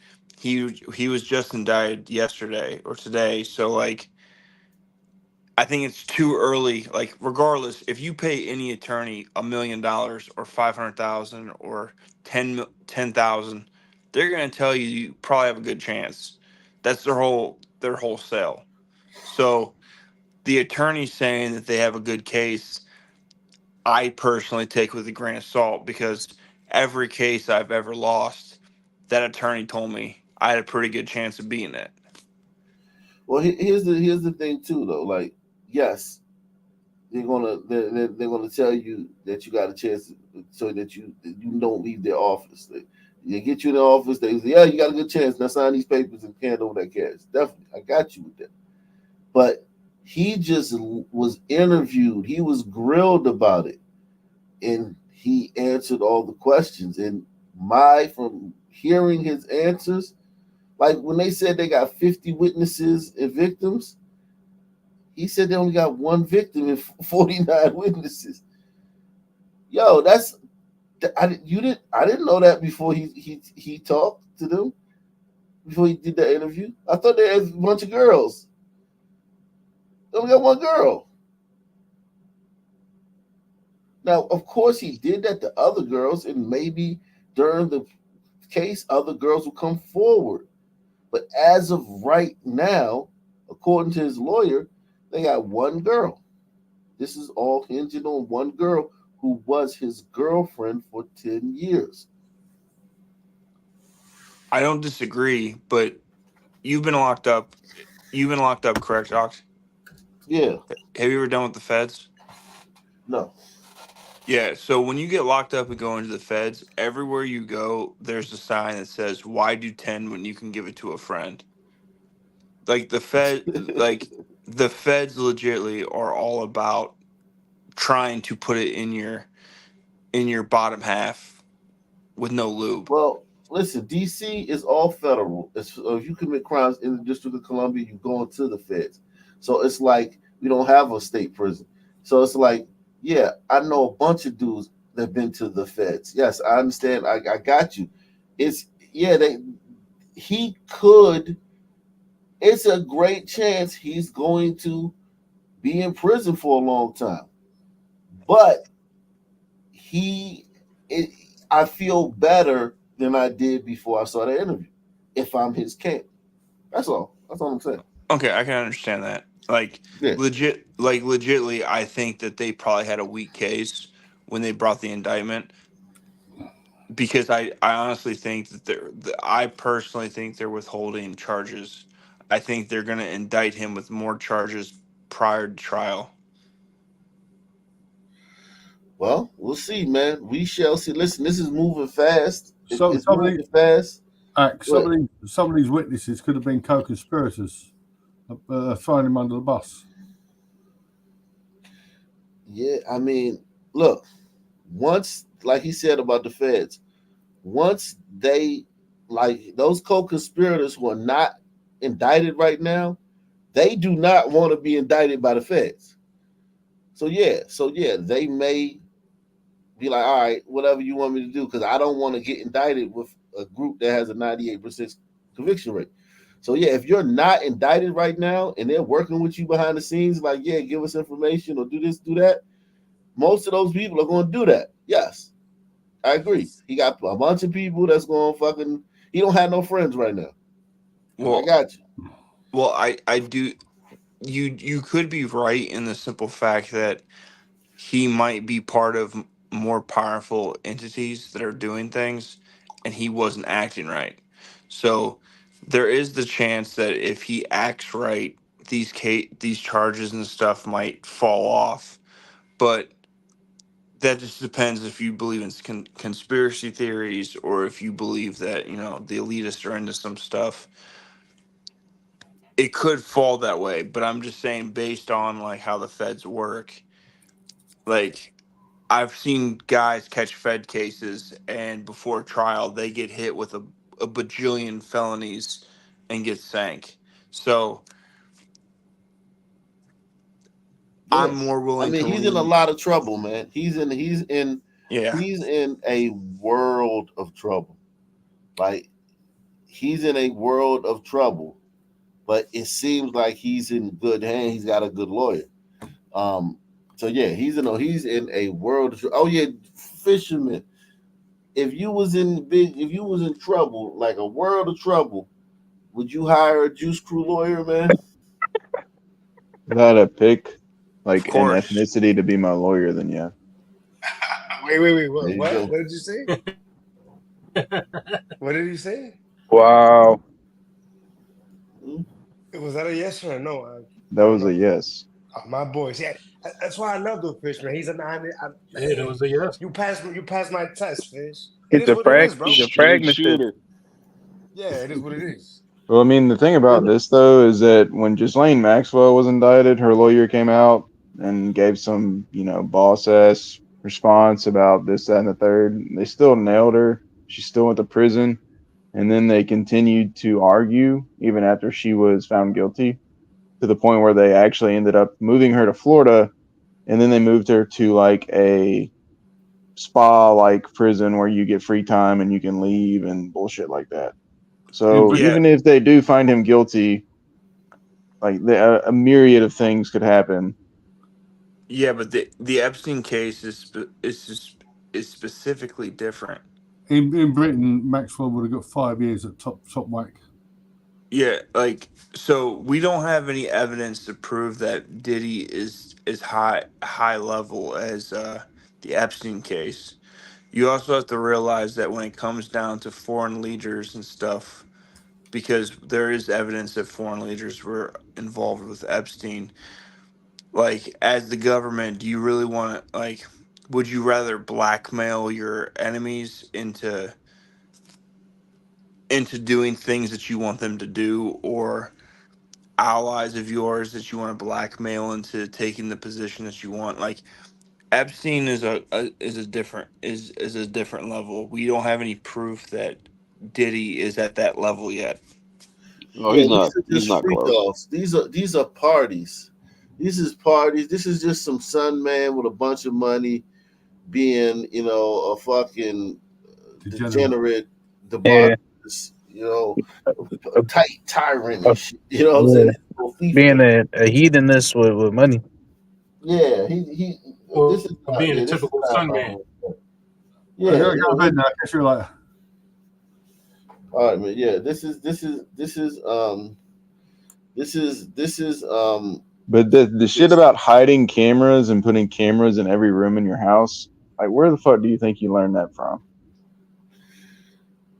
R. Kelly. But he's not being charged with that either, though. That's But the I'm thing. Like, saying, like, if he operates like that, like yeah, he's not a nobody. Yeah, but to be fair, that's common with people that have money. They do put cameras around their houses. To blackmail people. Not That is true. necessarily not necessarily to blackmail Maybe, people, but it is quite common with people that have money that they do put But cameras in all but this surfaces one of their was to house. blackmail though, Savage. This was for the purpose of blackmailing. we don't know that. Like Yeah, that's what they're Nah, accusing him of. Yeah, It's it implied. sounds like that's it. the Come on, allegation. Chief. Come yeah, on, Yeah, Chief. we're talking about when you're talking about just allegations and things like that. They have to prove that stuff. Like the, they they got work to do too. You Well, know what I'm well, saying? fine. If you wanna go the through this whole glider court shit, fine. Yeah, whatever. But yeah, but real from man the to man. argument that I'm making though is we don't have any evidence of any high level people being at these parties. There is evidence of princes other than the Prince of England being at Epstein. We have presidents at Epstein. So like I agree with you with what you're saying, but at the same time it's not, if you compare the two cases that we do have information on, they're not the same. No, in their own right. I mean, they're unique to their own. To their own. But I mean, it still seems like he had cameras to blackmail people. It seems like who knows, right? Yeah, It, but like I agree with you that he probably did do blackmailing, but what I'm telling you is when you end up building a $5 million house or a $7 million house, those people get cameras, and right. those people aren't necessarily blackmailing. The fact of it is that he was a degenerate that was doing nefarious things, and he's rich. Oh, I got you. I get what So you're saying. yeah, so like it's common for He people that had have it. money to put cameras in. Yeah. Him being a degenerate and blackmailing is not like a It's not. It's not. They don't go So hand in hand. so the yeah, it footage just doesn't fell go in his hand in lap, hand. right? If you're saying the footage is Yeah. exactly just fell. Gotcha. Yeah, I'm an electrician by trade, so I do a lot of cameras and crazy amount of power in big houses. A lot of people that have money, they definitely put cameras in their house, outside As their they house. should. I would. If I have a $5 million house, I'm surveilling the fuck out of that motherfucker. shit, I The want to see toilet in and the all, oven. huh? The shower too, huh? Yeah, I'm throwing a. If I buy a box of cereal, I'm putting a camera on that motherfucker. It's gonna be in the shower head. Camera in the shower head. Well, Yeah, you also have to realize that a lot of these people that have money like that, they do have a, even if they're not do anything illegal, they still do have threats. There are people that still randomly show up at their house. Like there's a Yeah, lot of things that go on for being famous and rich. Like obviously Yeah, if you're a guy that works extortion. in as a plumber and you end up making a plumbing company and you become worth, $300 million, your average person isn't going to know that guy. But when you become a celebrity and you're in the public eye and you get money, you're more prone to have fans coming to your house, people trying to get record deals or people trying to get movie deals, or like you're more likely when you're in the public eye to have people come to you. So it is common for people that make a lot of money to get cameras. So like him having the cameras is not necessarily a drag on him. But The do you know that fact they were saying that he was trying to get people to do stuff like sexually in his No, house? I'm not disagreeing with you, but what I'm saying is someone said, well, he had cameras. Him having cameras is not an indicator that he was a piece of crap. Right, but we're Him adding trying to to that. blackmail people But is we're making yeah. adding him What a he to can that. scam. do with the camera. Yeah, I'm with Fisherman on this one. He was Like you He don't was greasing drugging have them. all these cameras. Done the shit. celebrities bouncing around your house full of cameras He and you shouldn't have don't done get the dirt shit on if he people. knew he Scheme, had people leaving and blackmail, he make had it real. cameras. He should And have he's never done it. and he's drugging them. I mean, come on now. When you say drugging them, like that could mean like yo, I'm giving Don't these do people. Let's that. just say, Don't do let's just that. Don't say, do that No, What do shit, he you bro. mean? What you was mean? doing What volume did drugs. Don't do that shit, bro. You know what what I the? mean, bro. I know what enticing you. I know people. what you mean. We'll say But enticing people. I'm just saying like this is the case that they're mounting against him, and they could be playing fast and loose with they were drugging us. I'm just trying to see it Look, from look. both sides. No, I I get got you. you, I but got you. yeah. But you're doing this whole glider court system that we've seen. Oh yeah, no, It's too no, much. It's too wicked. much. I think he's just doing a lot of shit they're accusing him of doing. So I'm with you on Yeah. that. Right. That's Well, all I the I'm mean, only saying. thing, this is how the behind the scenes works in our pop culture, whether anybody well, wants to actually admit it or not. the only Right. thing that It damn sure does. the things that hurt him is he says that this is common in Hollywood. That statement in his defense hurts him. Two, the fact that he also has a proffer where there's a person that says that he paid him to kill Tupac, that also hurts him. Like if this was just a random person that didn't have these two indicators on the case that he's involved in, I would say that the federal government is overstepping their bounds. They're just trying to make an example. They're on some malarkey. But with those two things involved, also when you look at the club shooting he had where Shine took the case, like Yeah.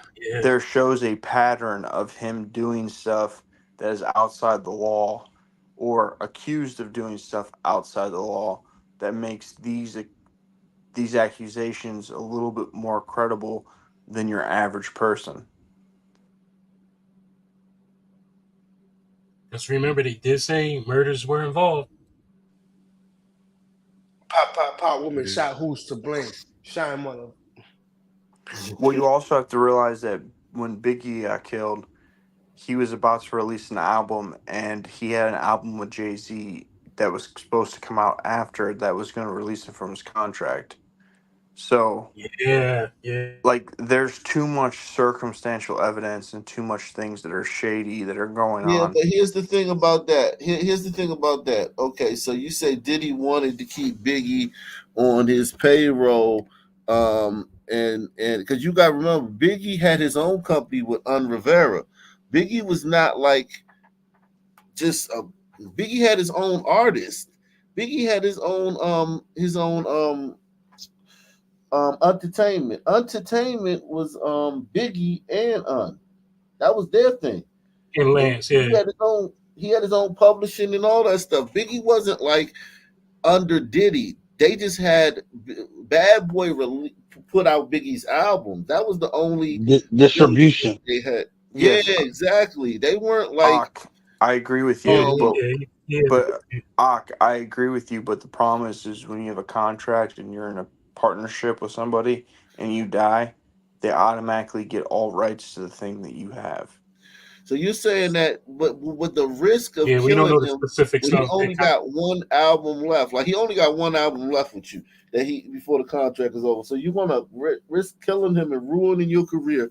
It's just a lot to for one album. Now, if he had like 10 albums, then maybe. I mean, he had one album left. Yeah, but Biggie could Yo, do that. you got some men that'll kill you over a sandwich. yeah, but you have to Right, remember. but not with that With much to cheese. lose. Well, like I'm not saying that you're wrong, but you have the bodyguard of Biggie coming out and saying specifically that P. Diddy said to Gene him. Deal, yeah, Gene Deal says a lot of stuff about Diddy. He made a career out of telling he.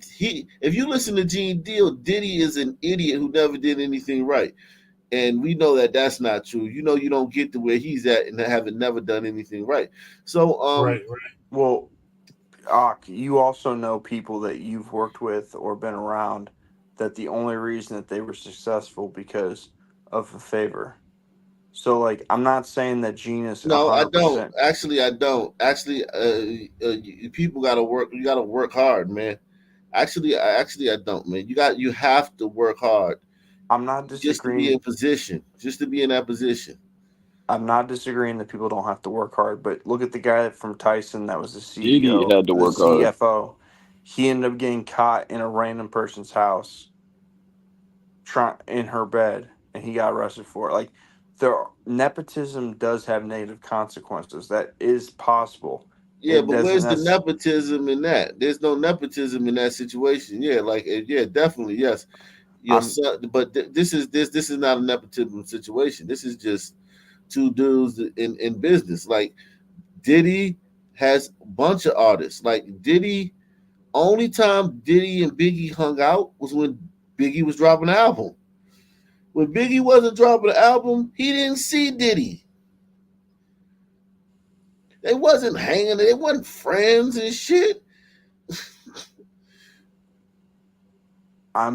I'm not saying that you're wrong, but what I'm saying is you have a outside source claiming something. You have multiple circumstantial evidence.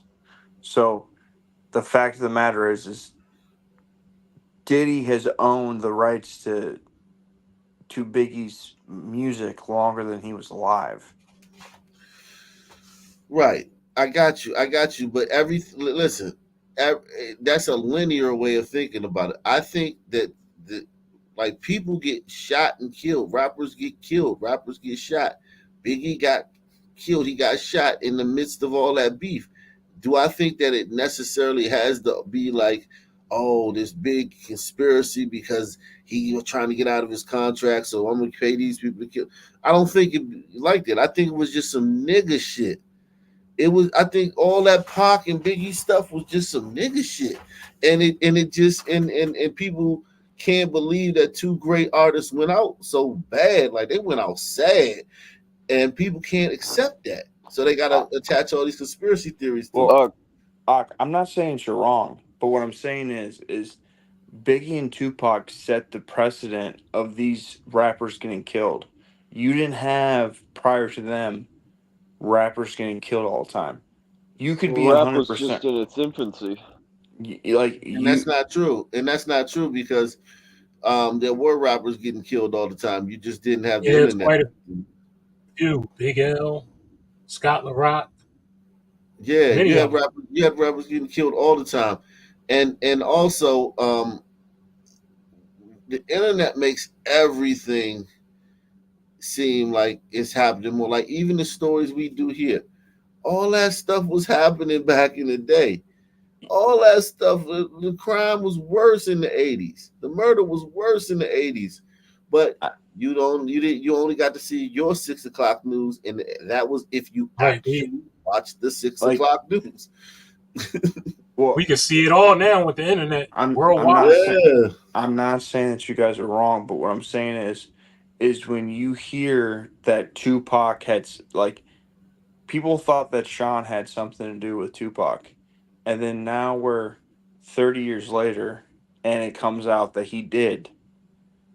Like the fact of the matter is if we were in the 90s still, I see what you're saying. Like, that what if argument that Yeah, what if argument it would came to that hold, conclusion? Yeah. your argument would hold 100% more weight. But now the fact that we have a guy who is so like people suspected who was involved. Now we have a person testify, like not testifying, but speaking to a prosecutor saying that he was involved. Then we have that same guy being charged with trafficking and drugs and all sorts of stuff. It leads to more of what I'm saying is that this guy is willing to do bad things to preserve himself, is what I'm saying. I'm not saying that I'm 100% right or wasn't involved. There's a lot of evidence that shows that this man is a bad man, is what I'm trying to say. And Yeah, it shows his character. exactly, and that's my point. If you go back and look at the Lil Wayne interview where Diddy asked him about what he was telling new guys, and he said not to mess with these Diddy dudes because they're trying to get in your butt. Then you go and you look at Making the Band and how he talked and treated these dudes that were on that show. Like, there's so much evidence.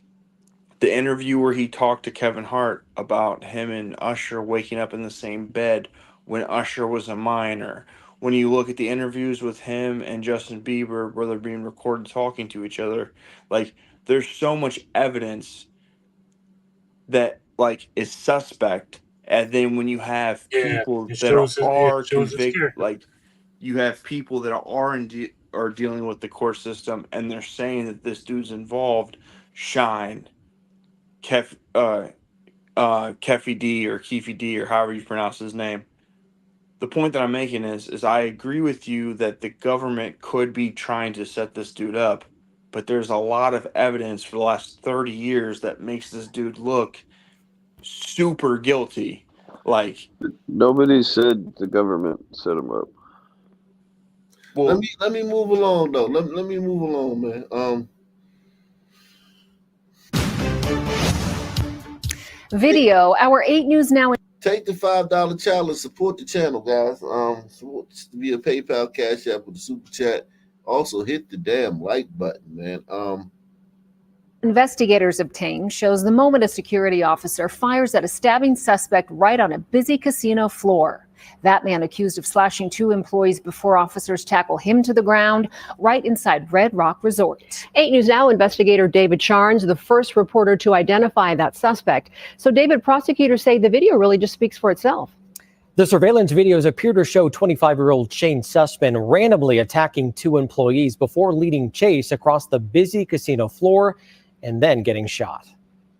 Video the 8 News Now investigators obtained shows a man police say is 25-year-old Shane Sussman in the Red Rock Resort's hotel lobby. He's descending some stairs and he's armed with a knife. Sussman walks through a hallway nearing an employee-only area. Prosecutors say another angle shows him appearing to lie in wait, stumble around before charging at an employee standing near a door. The employee is stabbed several times, telling the grand jury he ran up out of nowhere. He growled like an animal, like he was a bear or something. Sussman then allegedly stabbed a second employee, with that man saying he said no words. He was just yelling like he had the devil inside him. Crime scene photos show the weapon and the aftermath in that hallway. Prosecutors say Sussman then calmly walked back to the casino. That night, the casino was hosting a concert, and at 1 a.m, additional officers remained on duty. A security officer telling the grand jury, "We were lucky by the grace of God and fortunate that we had this many officers on floor due to the concert." Less than 2 minutes after the initial attacks, officers find Sussman sitting outside a restaurant.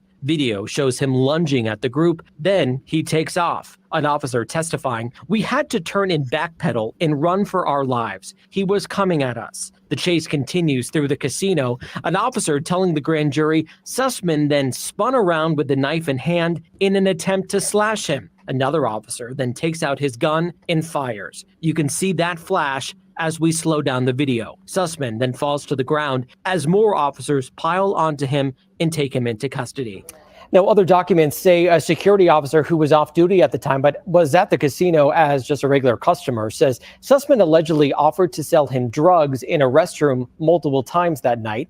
He remains in custody on $500,000 bail right now. I'm David Charnes, 8 News Now. By the way, the two employees survived the stabbing, but say their injuries have lasting impacts. And a memo sent to Red Rock staff after the incident said the team was, quote, shaken up by the violence. At 4 o'clock tonight, we're getting new details about a shootout outside of a baby shower. This happening in Northeast Memphis.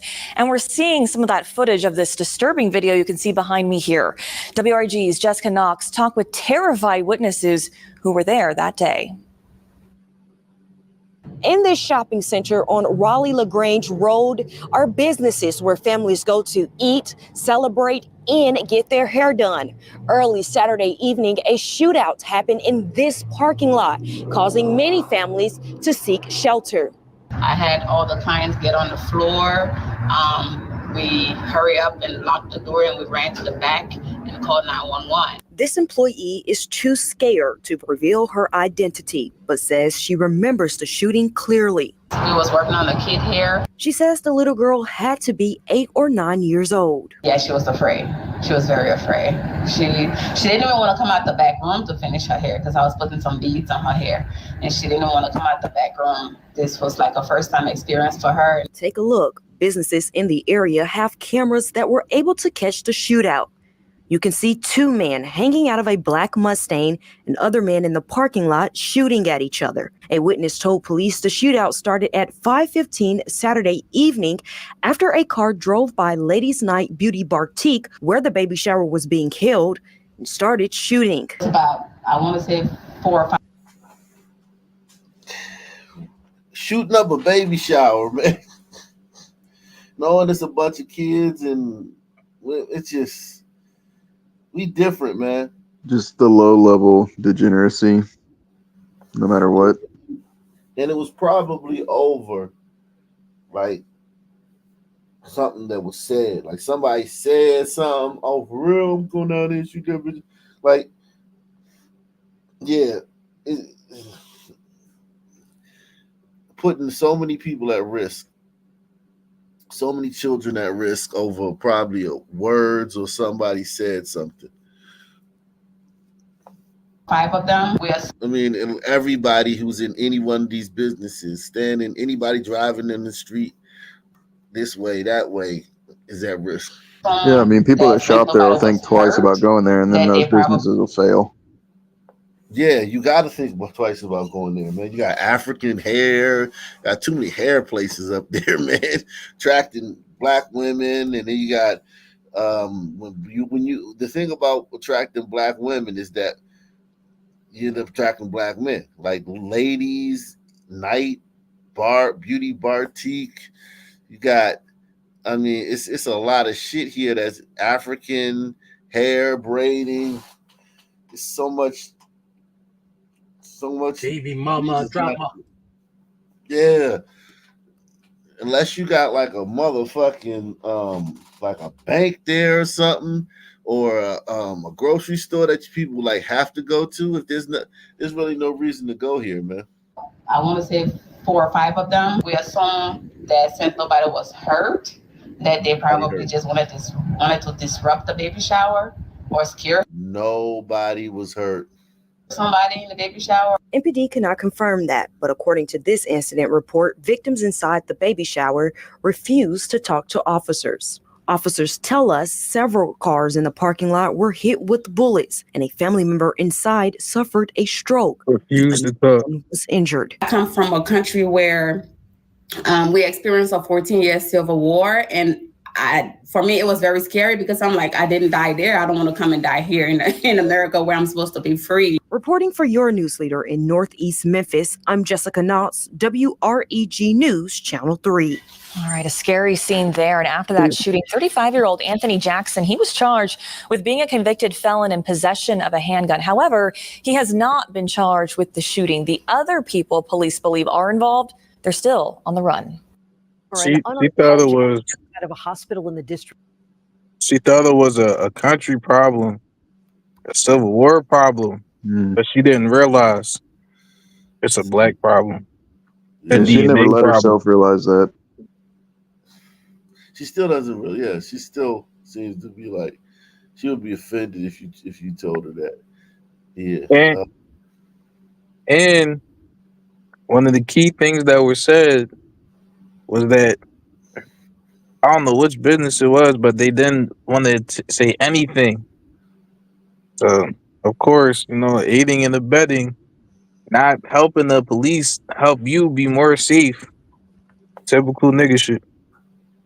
Yep. But nobody got hit, so fuck the police still. I mean, the lady that was talking, she was acting like it really wasn't that big a deal. Like she stated she didn't think they were actually trying to hit anybody, that they were just trying to scare people in the baby shower as if it's not that big a deal that somebody's slinging bullets. It was at her a strip mall. Multiple people just firing, and they're all like, look, firing like sunmen and shit. They all just shooting sideways. With his hand up in the air like he's fencing. Ain't nobody die though. I think you're right, Act, that some of your people don't really have empathy. No, they don't. Like and then that right there is, you got to give them a break on that, because the frontal lobe, they don't have that frontal lobe. Yeah, I really do think that's true. I don't think some people really have empathy, or they don't understand it. That's a hard thing to say though, because Oh yeah. like Act, you have someone up here last time that is denying the frontal lobe theory or fact. DNA. He did not hop in the panel ever again. I mean, he that's came up nice. that time. Yeah. That's like 99% of black people though. Yeah. The frontal lobe is just like it's not only empathy, but it's a lot of different things that come from that frontal lobe, and when you don't got it, you just don't got it. Like it's nothing that can be done. Like now, maybe religion, devout religion, can like give you an external frontal lobe, or the fear of harsh punishments can give you an external frontal lobe, but if you ain't got it, you ain't got it. And and people, when you describe a lot of traits that some people have, like if you didn't assign a race to it, like if you were to describe a certain person and be like, he has these traits, you would say that's a bad person. But right. That's an ugly thing to say, about a whole group of people. Bad people. Yeah. No, a lot of some people are bad people. Like they are. Like most some people I know, some men that I know, one of their claims to fame is how many people they've hurt or wrong. Like having wronged somebody or fucked over somebody or physically hurt somebody gets you like a status amongst some men. Yeah, the lack of caring about your fellow human is a badge of honor. Like your callousness towards the next man is Yeah, exactly. And it's not exclusive to blacks in the U.S. It's also, you can also hear that for someone. Listen, I'm not gonna lie to you. Continent. When Yeah. I was in this, Yeah. Yeah. my bad. I don't think anybody's saying that it's exclusive. We just saying that it's what's the word? Prominent. It's prominent, or it's part and parcel of being, What I'm saying, it's not exclusive to Sunman in the U.S. It's also the same with Sunman from any part of the world in America and in Africa. When I was in the streets, all my traps had a rule that you couldn't do any business with a Sunman over $50. Damn. Holy shit. Wait, why though? Why though? He already knew the outcome. He knew what that shit led Well, to. And we I most do. live in they Ohio. robbing? I live in Ohio, so a lot of northeastern Ohio and Ohio is mixed. So like it's not segregated or anything like that. And anytime that if you're not white and you start making money, you're gonna get robbed. So it was just an order of business that they couldn't ask you for $5,000 worth of stuff, and then they show up and rob you for $5,000 worth of stuff. Mm. The only business you could do was outside of the trap, and it had to be $50 or less. Wow.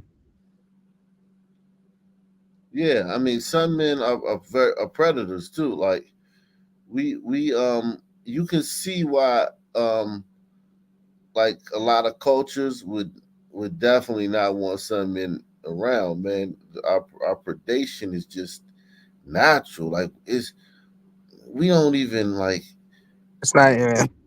It's so Yeah, natural to us. Like, Hey, so Not even need to you, try.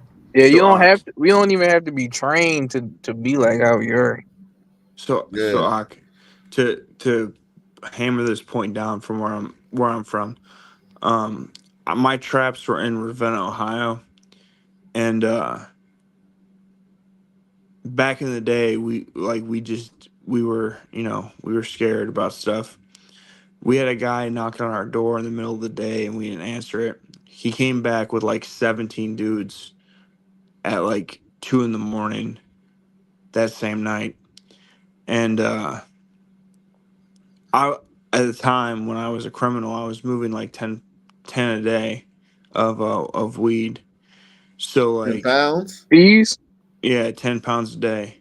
Okay. Was you breaking it down, or you were just selling them? You Wholesale. were selling them whole. Oh, So we would wholesale and we'd break it down. mhm. Like the 10 pounds a day was broken down, but we would take orders for whatever anyone needed. We supplied the whole city at that time. Damn. But the point, like the point that I'm making is like some random dude that no one knew showed up at the house because me, my brother, all the guys in my trap were white, and we lived like literally like 4 blocks from where the Suns were. So Mm. like, you know, the Suns get jealous. So like they showed up at one day deciding that they thought they were gonna try rob us. And, you know, white people where I live is considered to be soft. Everywhere. Yeah. Yeah. So I can't say for anywhere else, but Well, like no, where how I is it in Philly? I don't know Philly. It's Philly because y'all got mob, right? Don't you got the mob in Philly? we have the It's mob out pretty here. much dismantled. That's what I'm. It's not. They don't But really have like a huge presence. we have a mob out here. My older cousin went to the feds twice in the 90s and the 2000s, once in the 90s and once in the 2000s for the mob. Cleveland mob and Youngstown mob are strong. Yeah, if it's the mob, I can see Sons not wanting to go anywhere near that. But like, if you ain't affiliated like that, then Sons are gonna look at you like some food. To be honest. Well, the crazy thing is I was affiliated with a black gang. Oh Like shit. I ran with the Bloods, but still the fact of the matter is that like we were becoming the big fish in the city that we were in. And like in Ravenna you have the avenues and you have Cleveland Road. So like the allotment is what's on Cleveland Road. They heard some white dudes had some shit coming in. They were all about it. Like 17 deep show up my house at 2 a.m. trying to knock on the door for us to answer. Clearly that didn't happen, and we clearly had, we had things to protect that, but we made a rule that anyone associated with our organization could not sell to blacks that were anything over Smart move. $50. Smart. Very Yeah, smart move. very True. smart. Yeah, very smart move, man. You just can't listen. You can't trust blacks, man. You can't trust them. Like I've been through it all with blacks selling weed and shit, man. And I'm black. It's just they just going they gonna steal your they gonna steal your shit. They gonna break into your shit. They gonna get like one thing about blacks too. They rob you in a myriad of ways. Like say you got like give you a round number. Let's say you got 10 dubs, because back in the day it wasn't 3/5, it was dubs and dimes, right? So you got 10 dubs, right? That's $200 you trying to make, whatever, blah blah blah. In the hood, you getting 15, and if you get 17, if a Southern man give you 17, that's big. So you getting 15s and 17s all day, right? So they robbing you like that anyway. You know what I'm saying? So you're not gonna get 200 off them 20 dubs ever in a million years selling weed in the Sun neighborhood. You ain't gonna get 10 people give you 20. You might get if you get 20, it's gonna be from your customers that work or your customers that ain't hood. You know what I'm saying? You know how everybody got customers that, you know what I'm saying, like old dudes that might work at the fucking post office, just want to get high, and they get their weed on payday. They might give you straight money, but then the hood niggas, listen, I Yeah, sold nicks, man, and niggas would give me $4 for a nick. Niggas ain't gonna give you. Niggas always gonna short you in the hood. yeah. Always. Always looking for a deal. Yeah, when I did my little hustling, my little fake hustling, niggas never had straight cash, bro. Never.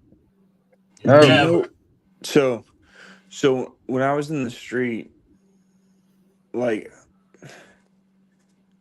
honest to God, I didn't have that problem with blacks, but now that I'm an electrician, I have my own business. Like it's always black folks. They're always trying to negotiate for down prices. They're always trying to negotiate things. They're trying to find the loophole in the system to pay less. It's like, Just dude, to one up you, in short, yeah. it's like, dude, like you want your panel and your service changed. Like I have to pull permit. Like it's $4,000. Call any company you want. It's gonna be 6. Like I don't know what to tell you. Like just because like we've done business before doesn't mean I'm gonna give you a 40% discount. Like that. Like it's based on the material. Like I can't help you. Like Right, you got overhead. yeah. Like honest to God. Like if it like my 2 oldest sons are mixed. Like like I'm 35. When I was young, like I lived in Cleveland. I lived in the hood. I lived in the worst projects in Cleveland. I loved black people. Now that I'm 35, it's like, dude, I can't trust you. The majority of black folks don't like white folks. The majority of black folks that I deal with want to try to get over on you. It's like, dude, like you're really ruining this. Like the only time that you don't have this problem with blacks is if they're like super elite. Like if I go to some like male black doctor, if I tell him a price, he's not gonna question me. He's not gonna do some crazy stuff because I always bid $1,000 or $2,000 under what the market is because I'm just like I own a business, but I work for like I'm the only worker, so like I don't have the overhead that everyone else has. But if it's not some guy that went to college for 12 years, if it's just your random person that has a job, they're literally trying to do everything that they possibly can do to not pay like what it is. And I'm like, dude, like I'm sorry, but I Yeah, can't. black people don't pay their bills either. Like black people. When I was younger, man, I would burn up a bank account, like get overdraft fees, and I would just go to another bank and start get another account, and then get overdraft fees and get the negative there, and then go to another bank and get another account. Black folk, and I did that with cell phones. I mean, black folk we don't pay our bills. Like paying bills it doesn't register with us the same way that it registers with other people, man. So I mean, you're gonna definitely have problems if you're dealing with black folk and doing business with black folk. Definitely.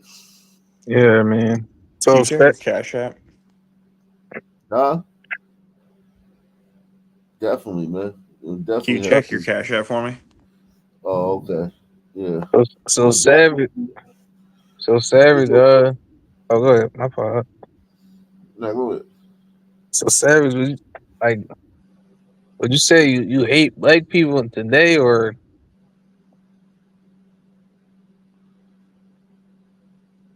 What you think? It's everything. Salute to you, bro. Salute to Savage again, man. Shout out to Savage. Savage is doing big things, man. Here's my thing. Here's my thing though about you saying that black folk you had like you were in the hood and black folk, you loved black folk back in those days. You were in the hood and you loved black folk. That all that time you was in the hood, a lot of times as a white boy, you get a lot of a white boy can get in the space where he get a lot of grace because you got different traits that blacks don't have. Like for instance, a white boy, niggas gonna like a white boy more than they like other niggas because the white boy has more stand up. More trust above board.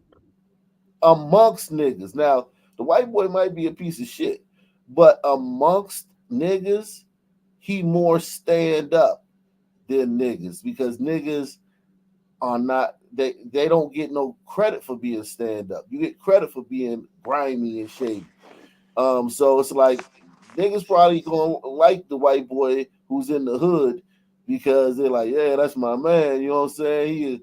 He a good person and shit. You know what I'm saying? Well, the white dude has to try harder. Like anytime that you're a white dude that's affiliated with blacks or part of a black gang, you get tried harder. So like you don't have the opportunity to be wishy-washy. Like you know, if some black dudes grew up in a neighborhood together and one dude was shaky on one situation, he's gonna get a pass because, you know, whatever was going on. But if you're a non-black dude in a black gang or in a black neighborhood, you're seen to be either some sort of evil person or weak. So anytime that you see a white dude in a black place that ends up rising to the level, majority of the time those dudes are super solid because they get tried way harder. Like when it comes to like out here in Ohio, because we're so mixed, you have gang initiations.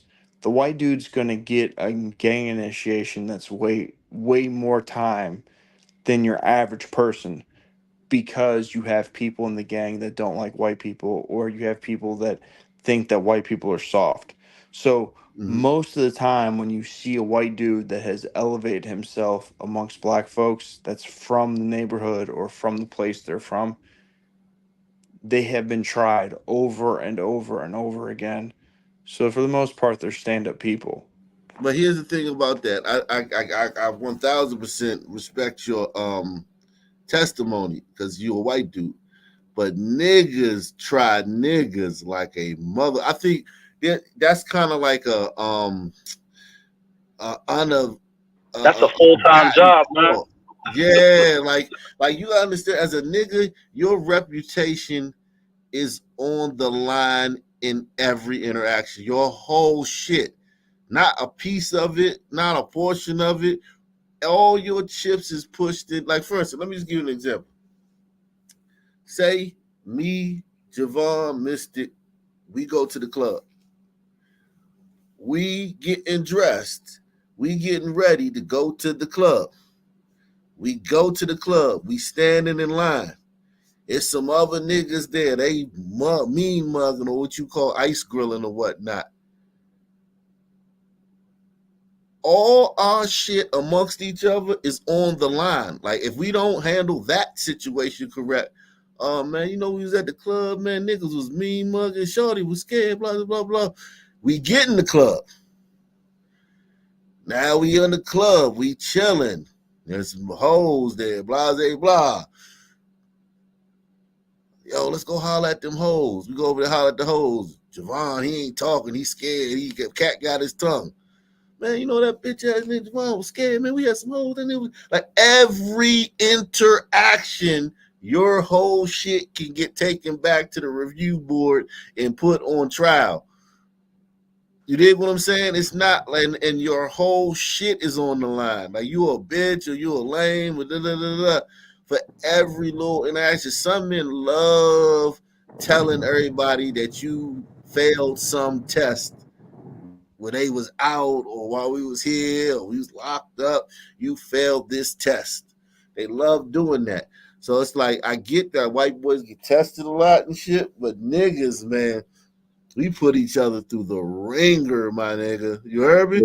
Yeah, I don't disagree with you, but are you affiliated with anything? You don't have to tell me what you're affiliated with if you are, but are you affiliated with I mean, anything? I'm just a regular, we don't have gangs and stuff in DC, so I'm just a regular, local, you know what I'm saying, guy, you know what I'm saying? Yeah, so my experience is based on affiliation. So like inside the affiliation, you like what you're saying outside might be 100% true. Like I don't know, but inside the affiliation, anytime there was any sort of white person, because you're like 2% or 1%, you're getting sent on the crash out missions. You're being like you have another member that doesn't agree, like because the bylaws in like California say that you can't be white, and like obviously Ohio doesn't necessarily follow the exact same rules that like California or the original mother house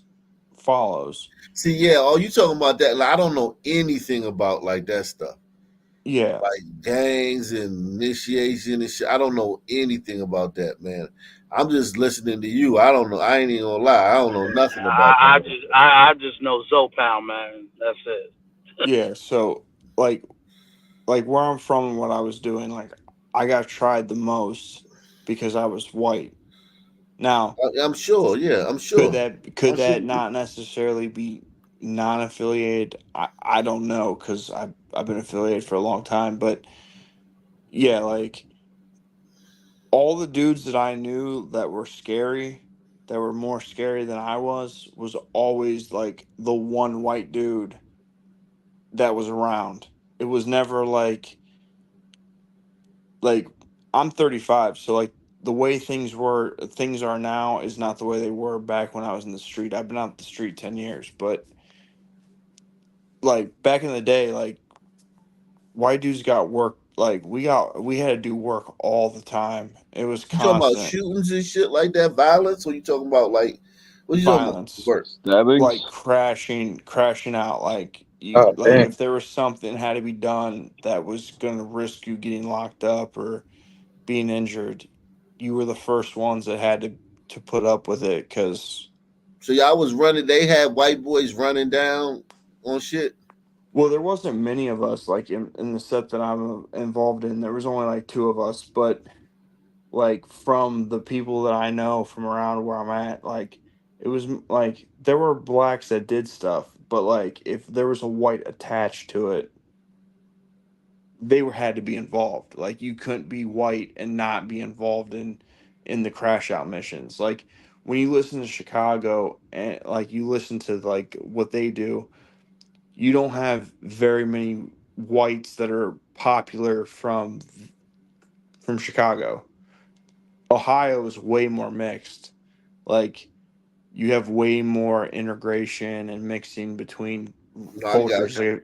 So like there isn't a lot of whites, but there's more whites than like California or Chicago or other cities that have far more stricter rules. Cleveland is more laxed. Ohio, Akron, they're it's way more laxed. Like just like when you go to prison here, you don't have the segregation that you have like in the West Coast. So that's I crazy. yeah, like I like don't get me wrong, 1970s if you were a white dude, any form of criminal, you didn't house with blacks. But in 2020, you're not getting violated or you're not getting like Raped and shit. yeah, you're not getting any sort of maltreatment because they house you with a son. Like Ohio doesn't have that like very critical racial like line. Like one of my best friends is he's the GD and he's white. He's a general. He's white. Like we don't have the same rules out here, but if you are affiliated, you are more likely as a white person to be set up to go be sent out and do dumb stuff or But here's my thing about sons. Sons don't do shot calling like that, man. You ain't gonna tell no son man what to do, man. And damn sure it's gonna be harder if you're a white boy. Like I get it, like gangs and shit, but I just know some men. Some men, it's hard to have a shot caller culture with some men, with hierarchies. Because some men, every little Indian in the hood can be a chief. Well, you saying where you from? Some men follow hierarchies and shit. It's loosely like I'm not saying that it's like Larry Hoover back when he started his movement, but like there's like the best way to put it is like there's still the Wild West out here. Yeah, you But ain't about to tell no son man what to do. I don't give a fuck who the fuck you is. but it's not son. it's Yeah. not like Springfield, like where the Haitians are just running wild. Like there's somewhat organization going on out here, but Yeah, not. but I mean, I think It's not the that mob. like hell no, it ain't nothing like them. Sons don't do structure. Anything that's structured, they don't do it well. And I don't give a fuck if they got rules, if they got a fucking pamphlet with all the fucking rules, and all that shit is just talk, window dressing. The way this shit operate is not gonna be like that. So I've been a son man all my life. Some men are chaotic. There's a chaos about the way we are, especially when we're together in groups. And there's a like there's a crash out nature to us. Like as far as like some man gonna fucking go to the club and throw his life away at the club. Some man go to a baby shower, throw his life away at the baby.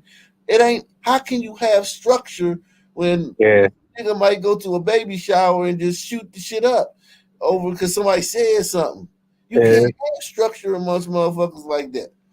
Too unpredictable. That shit. Yeah, too unpredictable, too erratic, and plus too like gossipy. Like if you the leader, like so you the leader, right? Say you the leader of a Sun Man crew and shit, man. The second you know what I'm saying, you better be friendly, man. You can't be like a tyrant and shit. You gotta be friendly if you the leader, because it's like, man, that nigga, like a nigga just kill you. A nigga just kill your ass, man. You know what I'm saying? Like, I mean, you gotta have son just kill your ass. They ain't not gonna respect your authority. They don't respect rank. Yeah, It's not like, yo, this the boss. We couldn't do nothing. We wouldn't even think about doing certain things because he has this position. That's just that doesn't compute the son man. Anybody can get it. Anybody can get it, and a lot of some men is that ain't the boss is tough as shit. Like you got young boys running around the neighborhood that's 15 and 16 that are completely unregulated by whatever OGs in the hood and shit. Whoever the OG is, that nigga has absolutely no pull or control over them young boys. You know what I'm saying? Them young boys is out here off the chain. Young black kids and the teen, what we call teens, they have OG and OG. What the fuck the fuck is some OG? Some old they call them old niggas. Old nigga is a slur in the black community. Man. This old nigga think he running shit. Like fuck wrong with this nigga, dog. Yeah, like I think that, man, maybe however y'all got it there, maybe that just like was like a miracle of space and That's an time that you exception. manipulated. Yeah, an aberration. Yeah. Yeah, not to cut you off, but you don't. I don't think people ever sit back and wonder why there is no like Sunman version of Mexico, or like you got the El Chapo nigga that's really got shit on lock, got a whole fucking crazy ass huge operation. What about Black Mafia family? Then that shit get disbanded. These black Yeah, mafia that's the best I families, could come like, up with. you gotta understand that, like BMF, that's still just a bunch of niggas. Like, it ain't like tight, like it ain't tight like that. Like, it's still some nigga that's dealing with a connect from Colombia or a connect from Mexico. The nigga ain't never the high top connect. The nigga always like getting his shit from somebody. He ain't the last line of the food Yep. chain ever. All When these movies about these black kingpins, these niggas was getting shit from niggas in their own fucking town and shit half the time. They was getting shit from some some some some higher drug dealer. Like, when you look at Sunman gangsters and shit, a lot of times, and Italians too, a lot of times these are just hoodlums, man. They just hoodlums that happened to rise. Somebody had to be the big dog.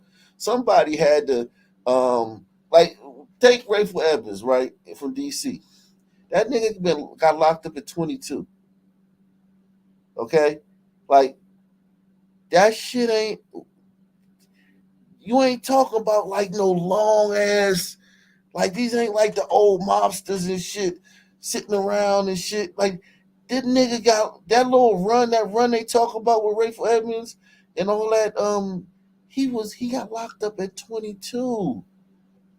Shit was over at 22.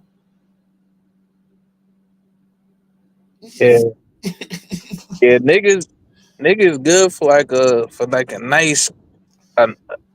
It's a couple niggas good for like a real crazy ass short little stretch where they really got shit cracking, but it's never on some super organized dynasty levels type shit. Yeah, a lot of niggas that even got it like that, their whole squad is a bunch of niggas, and they they they, they getting shit on consignment and shit, and they balling, but they No still got to structure, go no back to discipline. somebody else and get some more keys and shit. Yeah, if you think them niggas is balling like the big beaches and all that shit, imagine what the Connect doing. Like we don't think about that nigga. Hmm. Yeah, they not supplying no these niggas is in the club every night, in the strip club every night. You can't run no international operation like that, being in the strip club or shooting dice at the dice game and shit. You gotta be above a lot of shit to run a real syndicate. You gotta be above a lot of bullshit.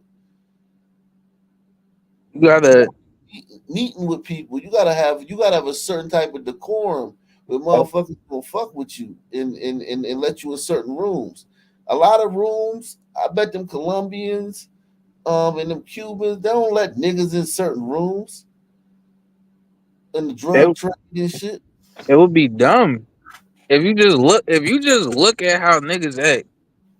You wouldn't be a wise businessman to allow a sunman too deep into your shit. Yeah. Listen, I'm a Sun man, and I give Sun men all the credit in the world for being tough, man. I don't I'm not sitting here saying Sun men is bitches or they soft or anything. That's not what they lacking. They not lacking that. They lacking honor and character and shit like that. But as far as like the toughness, they got that. But because they lack the honor and the character, and they a Moral lack of fortitude. discipline, yeah, the discipline, yeah, and all that stuff, they can't take advantage of their warrior's gene. The warrior gene that they got, is kind of like useless when going against other groups. When they as a group going against now as a Unless you son, need a crash dummy. yeah, mano a mano, a son man against another person 1-on-1. Yeah, he's a problem. But a son group against another group that's why everywhere there's Latinos, whether it's prison or the streets, niggas don't be wanting no problems. But if you put one son man versus one Latino in a room, that son man will put his thumb up that Latino butt. But it's like if you put a group of them together, it's another group. The Latinos will win 99 times out of 100. Yep.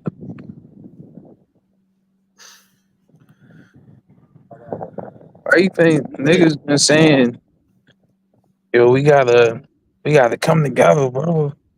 Like for years and decades, because that's not us. That's not who we are as people. Yeah, we don't have character. We don't have discipline. We don't have force of character. An unarmed carjacking outside of a hospital in the district turned deadly. Well, now the victim's family is speaking out. News 4's Ariel Hickson reports they're asking for justice to be served. That's right. 3 months later, and the Gaines family is still living in a nightmare. They asked News 4 to hide their faces for privacy. It was just shocking, and we're still all in disbelief. 55-year-old Leslie Marie Gaines was getting dropped off outside the emergency room of MedStar Washington Hospital Center for a checkup when the unthinkable happened. By the time I got to the hospital, my sister said somebody took the car with mommy in it. 22-year-old Kayla Brown was accused of stealing and then crashing the car with Gaines still in. Like, look at this crime. This is the type of shit that sons do on the regular. Like, she could be in the gang. She could be part of the gang. She could be her house could be the stash house where y'all keep y'all guns at and shit. And she just did this goofy ass shit. You know what I'm saying? This is like Grand Theft Auto type shit. So now she locked up and shit on this shit, and she part of your organization. It just you can't do shit with sons, man. My sister said somebody took the car with mommy in it. 22-year-old Kayla Brown was accused of stealing and then crashing the car with Gaines still inside. Gaines was pronounced dead following the crash. Do you believe that the suspect killed her? Yes. Brown made a court appearance in early June, but prosecutors dropped the charges of felony murder and kidnapping because the medical examiner couldn't rule on the cause of death of the passenger. So she gets to avoid she carjacked a woman who was being dropped off at the fucking hospital emergency room. She runs up, carjacks them right there, crashes the car with the lady inside. The lady dies, and they can't determine what killed her. That's some juice crew shit right there. And you might bump into this bitch at the grocery store. Accused of stealing and then crashing the car with Gaines still inside. Gaines was pronounced dead following the crash. Do you believe that the suspect killed her? Yes.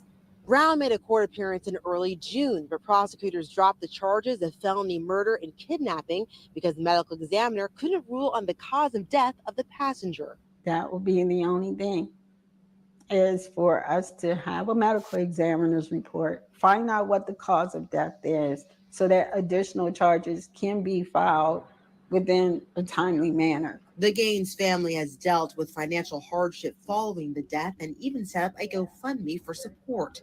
Now they just want justice to be served. They said they can't prove kidnapping. But technically she did get kidnapped from the hospital where she was supposed to be taking care. I feel like kidnapping should still be on the table. Yes. Until the autopsy come back, we'll know if it's murder. The medical examiner still hasn't closed the case. The next court date is October 11th. In Hillcrest Heights, Ariel Hickson, News 4. Well, the man accused of killing the brother of Memphis rapper Black Youngsta has died. Randy Ewing Jr. faced several charges, including voluntary manslaughter and being a felon in possession of a handgun. He was out on bond when he died yesterday, but the cause of his death remains a mystery tonight. Black Youngsta's brother, Tamanuel Benson, was shot to death in August of 2023. Police caught up with Ewing this past February.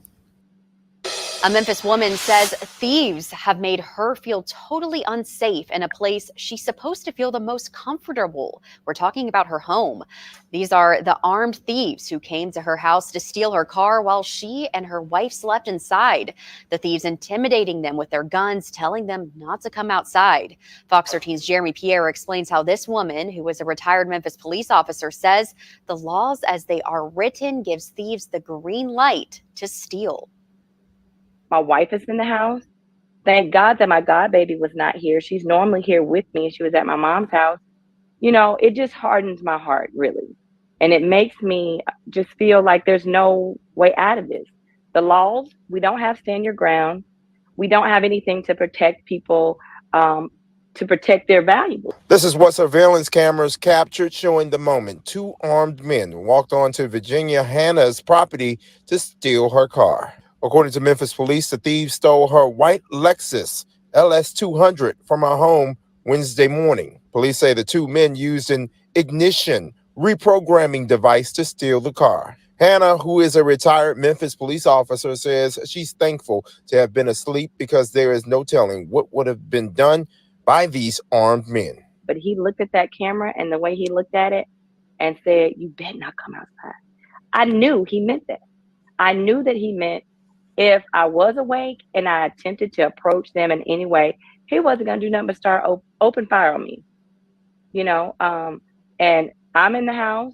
The former police officer says crimes like this that are happening right under the noses of homeowners are concerning because there is very little they can do to protect themselves in situations like this. We want to protect those of you that want to stand your ground. I know everybody doesn't want to stand their ground, but there's some of us that's what we want to do. And if we want to do it, we should have the right to. Ma'am, the problem is the weak legal system. She's talking about stand your ground.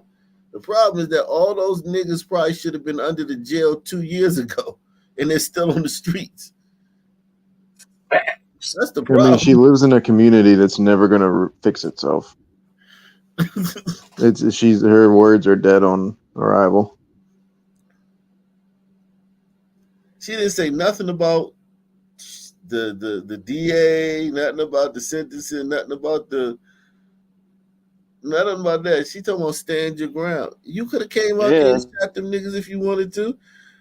What you mean? That ain't the problem.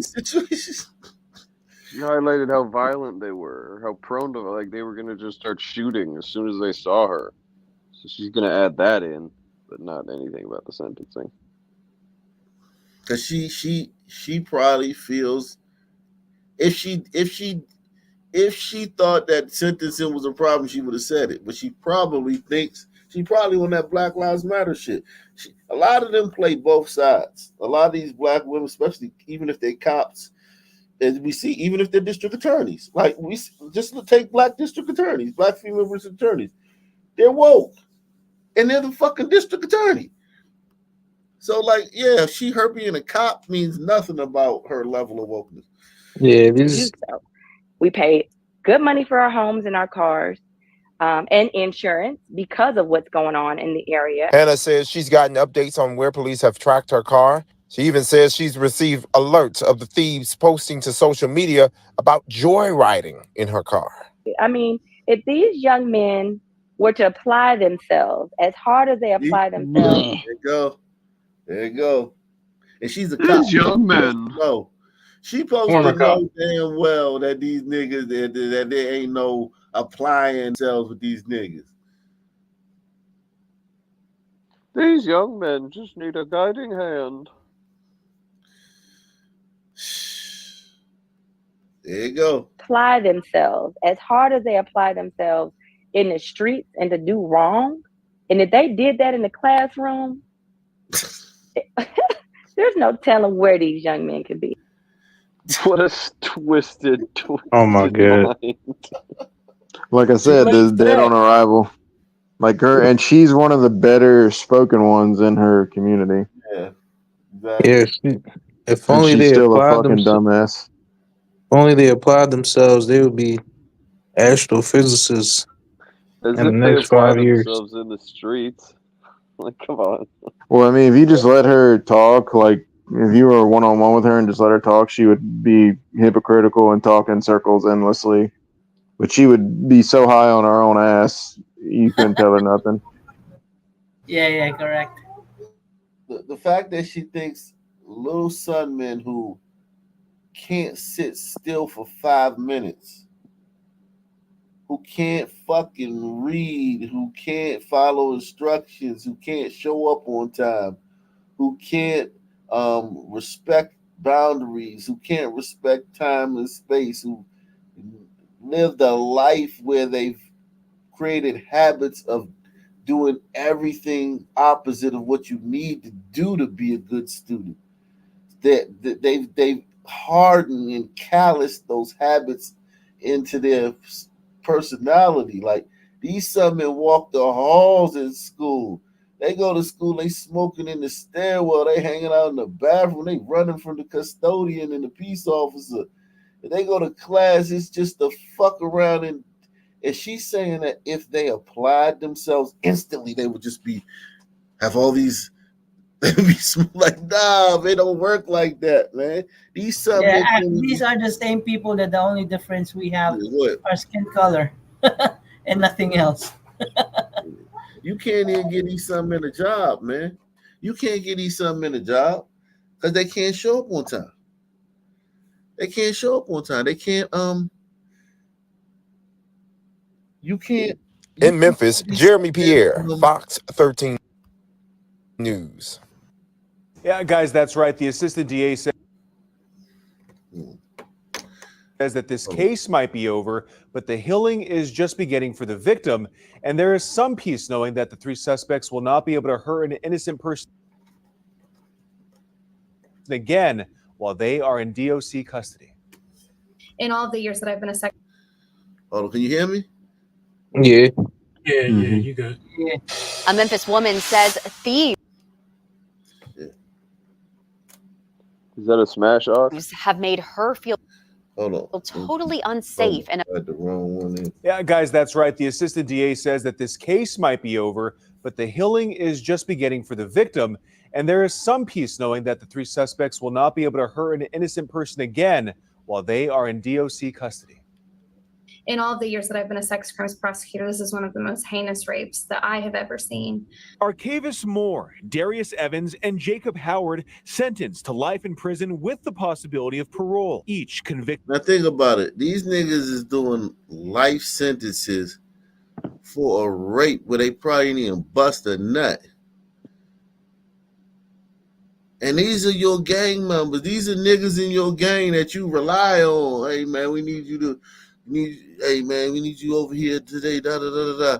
These niggas just went out and raped some chick and got a life sentence. Yeah, you ain't telling these dudes nothing. Yeah, man. Especially if you're a white dude and you the white gang member and shit. You the white gang member. You ain't telling these niggas nothing, Jack. Yeah, I mean the whole premise is like that can't nobody tell me nothing. I ain't no bitch. Like that's their whole identity. And part of why it's so twisted to me is like they pointed a gun in her face, told her they were going to kill her, and her reaction was, "Oh well, if you just apply yourself, maybe your problems will be solved." Like that reaction is just insane. Well, that's a very female reaction. Women don't solve problems with violence. Like what those little fuckers need is death. To scare the shit and inflicting death on somebody is an act of violence. Or whipping, Visceral violence. To a post. See, the thing about it, Ak, though, is like I 100% agree with you, but women can't take that. They can't bear seeing that, and women have the right to vote, so we're never going to have that. Yeah. Sentence them. Good. Sentence them to a night at Diddy house.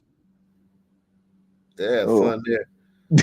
That'll be fun. With Yeah, lube and lotion included. Chill. Babe, with 10,000 bottles of baby oil, You have step to fun. the front. You just step through the front door and you just You know what slip I'm and talking hit your about? head from baby oil.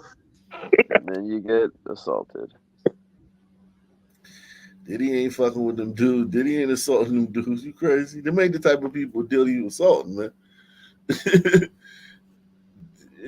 Diddy ain't got them under contract. Now, if Diddy had them under contract or something, it might be different. These free agents, man. Diddy wouldn't do nothing to these niggas, man. You crazy? Darius got that Of 3 hair counts of that he can first-degree pull on. rape. To life in prison with the possibility of parole. Each convicted of 3 counts of first-degree rape and 3 counts of forcible sodomy for what they did to a 21-year-old woman in December of 2022. They came down to find some really intoxicated co-ed girls. Cleveland County Assistant DA Meredith Harmon says the 3 rapists followed the visibly drunk victim from a bar on Campus Corner near OU in Norman. They actually carried her further down into the alley where it was dark and where they could kind of hide behind an ice machine. In that alley, the 3 men took turns sexually assaulting the victim. We can't ever give back to her what has been taken from her, her sense of security, and what was Now, done to like her. that right there, that's something that, like, yo, I can't say that niggas I was roll with wouldn't have did something like that. I can't say that. I can't say that this is something that's just out of the norm. Seeing some drunk girl and be like, "Oh, shorty, hey, what's up?" You're stumbling. You know when girls be drunk, they be fucked up. And just being like, "Hey, what's up? Hey, come on, man. Oh shit, we got one, y'all." That shit just spiraling out of control. You know what I'm saying? I could see that. I could see me being in that situation. Like, oh, Natural predator I behavior. mean, that goes back to the lack of empathy. It's just not there. no, I'm saying like shit. Or Just lack it's of vagina for y'all. them. No, I mean, it's you see this girl, and what you're gonna do is probably gonna mess her up for the rest of her life. Who fucking cares? I want to get what I want. That's all but that you're not matters. thinking about that it's gonna mess her up. You don't I know think that's why I'm like, saying there is no empathy. It's just I want to get my dick wet. I'm gonna get my dick wet. They probably think she enjoys it. They twisted. Yeah. they're drunk too. But here's the thing: when it's 3 son men, like it's hard to like say no to the mission. It's hard to turn. It's hard to be the one that's like, "Hey, I don't think we should do this." You know what I'm saying? Like Yeah, that's you look like a bitch. It's like, That's oh, hard to turn. you're standing for something. You have morals. Like the whole idea is like I don't give a fuck about nothing. Yeah, it's hard to turn that rape down when you with your homies. Cock And blocking. plus, what's the odds of you getting caught? Like, think about how did they get caught? Like, sons do shit all the time and don't get caught for it. It's probably Like, on They were some bragging. street camera. Probably from the rape kit. They already had DNA in the system. Yeah, probably so. Yeah. Where they could kind of hide behind an ice machine. In that alley, the 3 men took turns sexually assaulting the victim. We can't ever give back to her what has been taken from her, her sense of security, and what was done to her that night. The crimes were caught on surveillance video, which Harmon says helped the jury easily convict. None of them take responsibility for their actions. They're constantly shifting the blame to the victim the entire time. So no, they show no remorse. They take no responsibility. She adds Damn. women should be able to safely walk alone at night and enjoy their lives freely. No matter your level of intoxication, you have a right to be safe in public. In Oklahoma, life with the possibility of parole means that they have to serve 38 and a quarter years in prison before they are eligible for parole for the suspect. That means they will be in their 60s when they get. So 38 years. And listen, these nothing was lost. Like, say if they didn't, let's just say this case got thrown out on the technicality, right? They would end up doing a long stretch for something else within a year or two. Like something violent.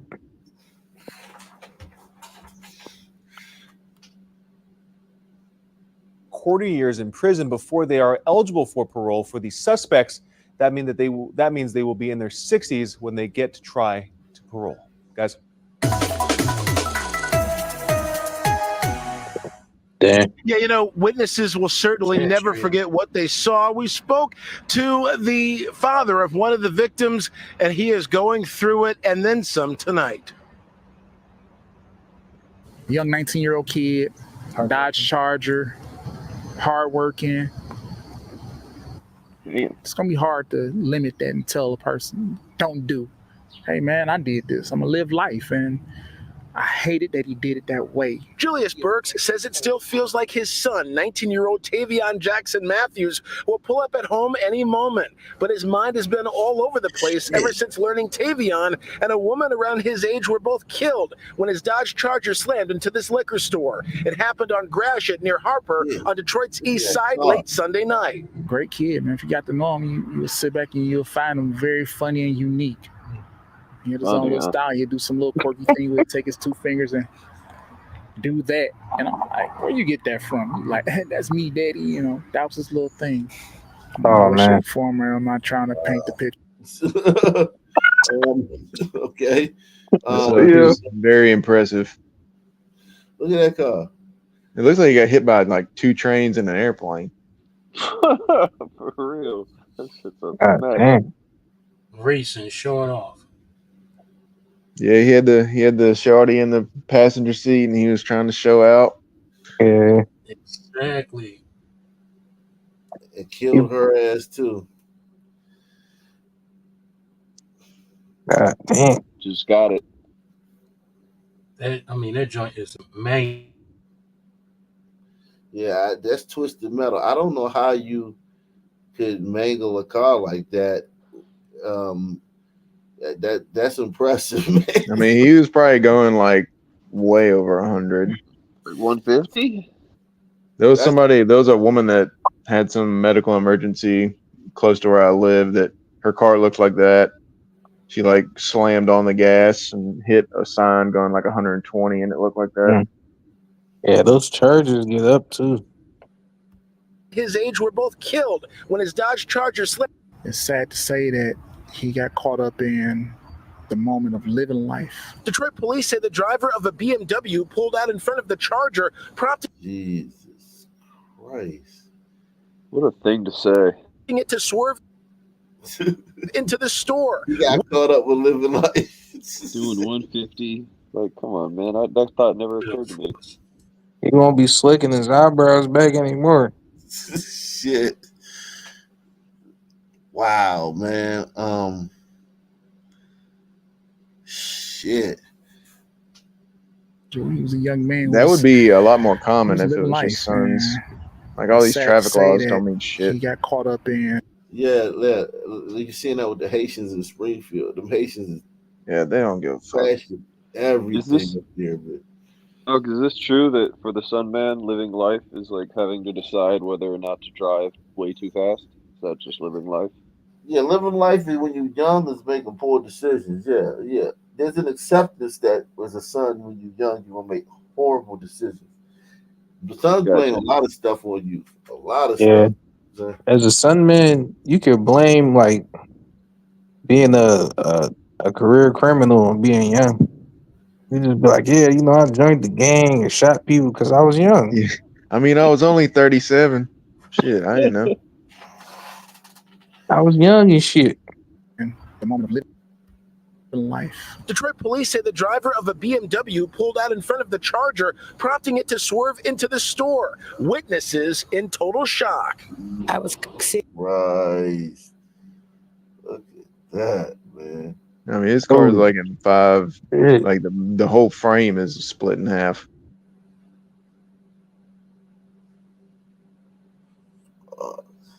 How the fuck do you pull that off? Like, where did he end up in all this? Like, where would he be? He's gone. Imagine turned into mist. Imagine like being the first responders. I wouldn't even want to see this nigga. If I pulled up and the car looked like that, I wouldn't even want to look at it. The motherfuckers in the He's probably all over the road. Yeah. Shit. He got ejected. He had to have gotten ejected from that car. Because they don't wear seatbelts. Like that's not cool. Like if she would have put her seatbelt on, he'd be like, What you think I can't drive? I said I Lord. can't drive. Yeah, no, that's a fact. Nigga will say that. Yeah. So it's like, yo, man, god damn, man. They probably got ejected and just like Literally They probably on landing the on the roof of door. that liquor store. probably so, maybe. Fuck. Total shock. I was sitting in the car, and it happened so fast. The car came speeding and flew over my car, hit my car. It looked like a car just flew through the air and split in half. And as people was in the car as it was flying, flew into the store. It's just a terrible thing. Police say a third woman in her late teens was also in the It's like Fast and the Furious. car and survived. She's in the hospital now. There's a third woman who was in the car survived. Oh, that nigga had some In hoes with him. half. And as people was in the car as it was flying, flew into the store. It's just a terrible thing. Police say a third woman in her late teens was also in the car and survived. She's in the hospital now. Tavion's dad says it's hard to fathom how things could turn so tragic since his son was just celebrating the purchase of the Charger during a family dinner right before the crash. He had been working hard on a factory job while delivering for Uber Eats. We went out with some friends, and I guess the situation from there just turned for the worse. Police say this about the cause. It's a Say that terrible again. situation. The vehicle was traveling way too fast, and the driver of the BMW was intoxicated. So we know that those two things combined, it's very deadly. Julius says there's a painful So the other lesson in driver all was of this. drunk. But hopefully, So it's their fault. That person is facing legal consequences because this son man did that when really, like, you could have not been drunk and this could have happened. Right. So you got one son driving a BMW, drunk, and then another one driving 100-something miles an hour, and they just do what happens in those scenarios. Took a turn for the worse, like his dad said. No pun intended. from my family's pain and torment, we can all learn from this as not just a family, but as a community. We can all come together from this and oh my God, possibly get the younger generation to see, sometimes it's best to just drive slow down. We're getting a better look at the evidence like federal Kanye said. prosecutors that nigga look intend like to Bobby use at Shmurda an upcoming in murder 50 for years. Yeah, the dad. Yeah. We're getting a better look at the evidence federal prosecutors intend to use at an upcoming murder for hire trial in Mobile. That's right. John McCarroll Jr. accused of trying to pay hitmen to kill a man in 2022. And our investigative reporter, Brendan Kirby, has been going through all the court records. He is joining us now in the studio with the latest. Brendan, this involves a string of shootings that killed 2 innocent people and wounded several others. We're finding out more about the evidence from a filing by the U.S. Attorney's Office. Evidence shouldn't be allowed at trial. There's a hearing scheduled in federal court on Wednesday. Federal prosecutors Look at say that nigga. Glock 21 is the weapon used in a November 2022 shooting at the Paparazzi Lounge that wounded 4 innocent people. Law enforcement officers 4 innocent people. seized Shitty it the ass following hitman. January from the apartment of a friend of defendant Darius Rouser. Prosecutors say the .45 caliber weapon was equipped with an illegal device that converted it into a machine gun. They say on December 12, 2022, about 2 weeks after the shooting, Rouser sent several people a video of himself firing the weapon. A weapons expert concluded that the gun matches shell casings found after the paparazzi shooting. On the same day of that shooting, prosecutors say Rouser sent an Instagram message saying that he was in the club. Prosecutors say 2 days later, in an Instagram voice message, he says, "Bro, I just shot 4 folks in the club with 3 bullets." Rouser, according to a federal indictment, was trying to kill a man at the behest of John McCarroll Jr. Nigga told all on Prosecutors himself. also revealing evidence that they say ties Rouser to a fatal shooting in Mississippi in September 2022.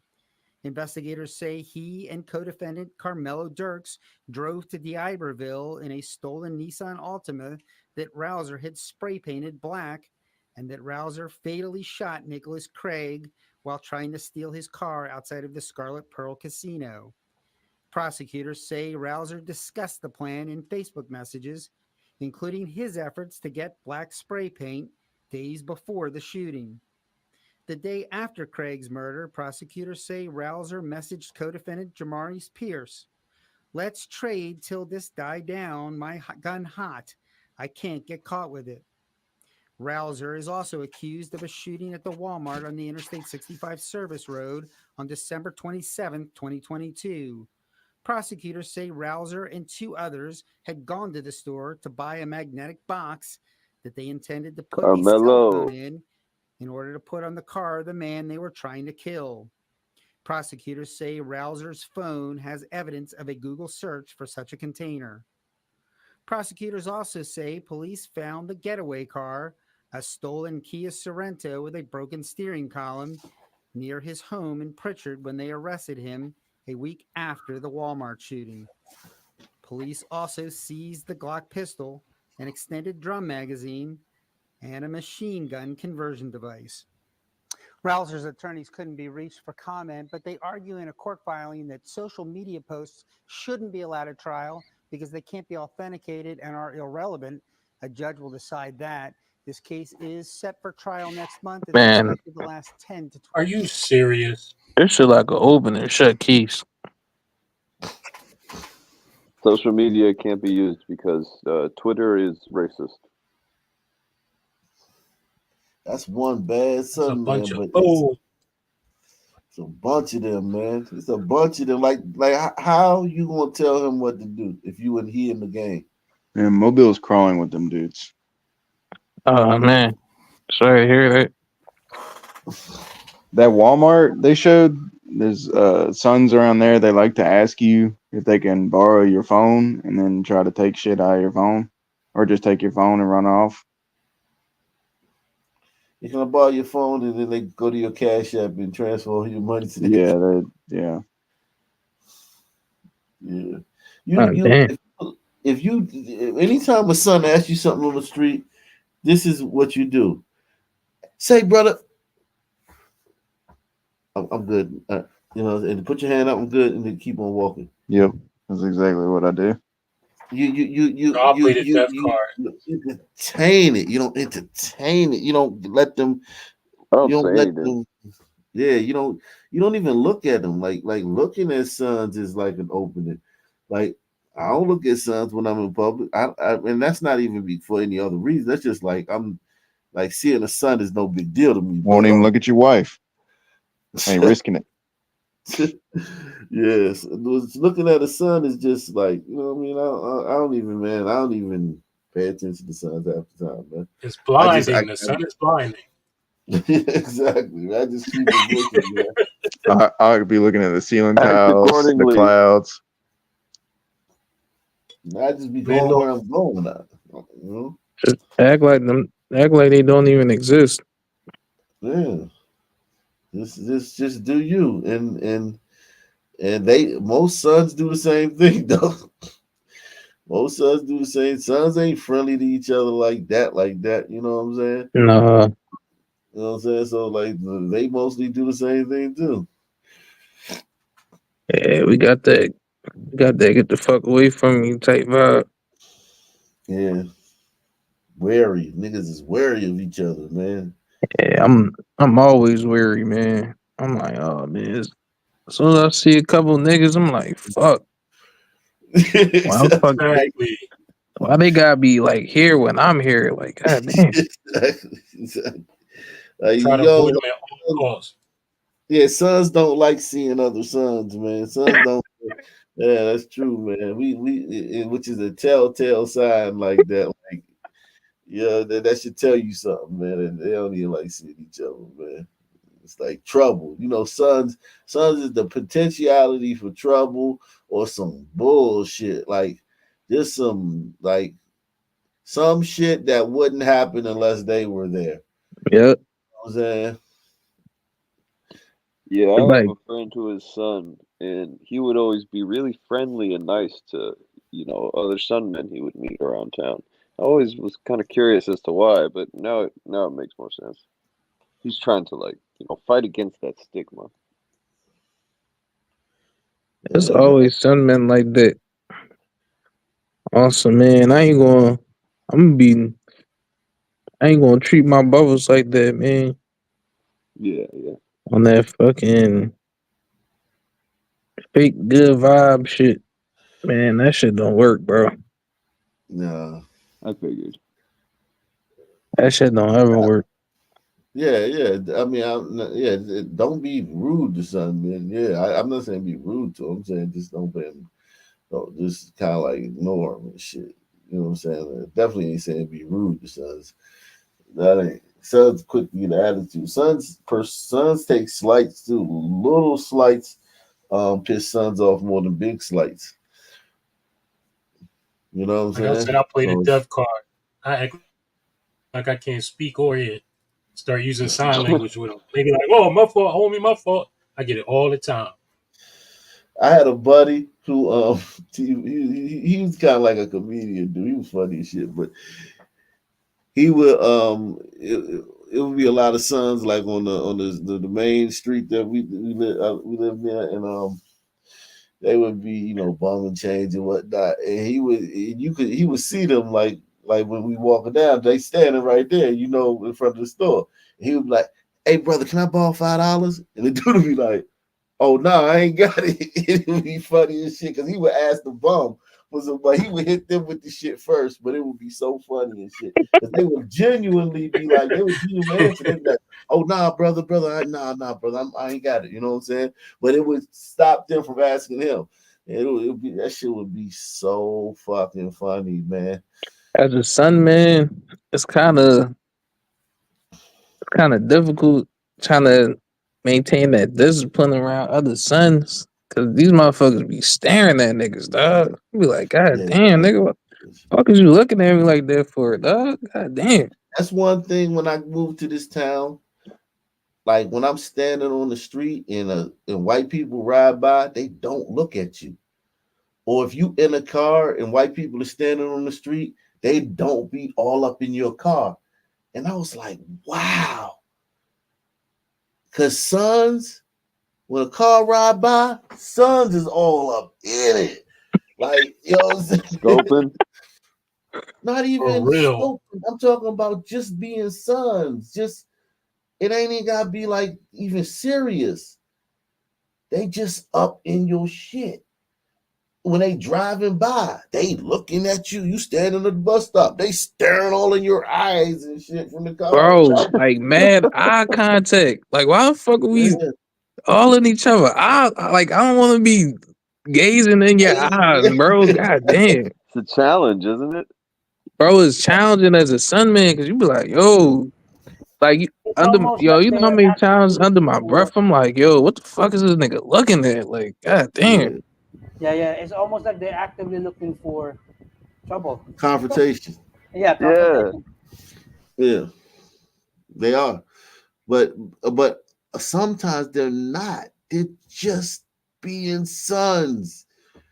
They're like not even thinking about it. They just googly and shit, man. Automatic, yeah. Yeah, they just do that shit, man. They peeping. Yeah, but white folk don't do that. White folk don't do that shit. No, they never, bro, never. They do not do that. Other groups of people Yeah. I never notice. I look up and it's a glider just Staring like this nigga. I could tell this nigga been looking at me for a few seconds. And I look up and I see him notice that I'm looking at him and he doesn't turn away. Like that never Yeah, happens. yeah, they like trying to Very see you gonna strange. turn away Let me first and shit. let me ask. KB or Fish if they do that sometimes. Actively look for conversation. If No, I someone does mean them, I think what it is discretion. You practice discretion. or look the other way, right? If you don't want to get shot. Yes, yeah. Sons do like put a lot of weight, unnecessary weight on inconsequential interactions. You know what I'm saying? Like the interaction with like a car at the stoplight, no, at the stoplight, and there's a bus stop right there, and like that's an inconsequential interaction. You're just waiting for the light to change, but the son in the car, he's up in your face when you standing at the bus stop. Yep. He don't know you from a can of paint. And it's like that's an inconsequential action. Whereas like a son man who like a tough son man is gonna be looking back like, what the fuck you looking at? And that could be something. Something could happen right there between them two son men. But that's just every interaction, everything is fraught with unnecessary danger and angst. Is that applicable act to urban son or even country sons? Do that. Every son, all sons do Every that. son. All sons is if you drive by, sons is gonna be all up in your car. If they right there. Period. All up in it.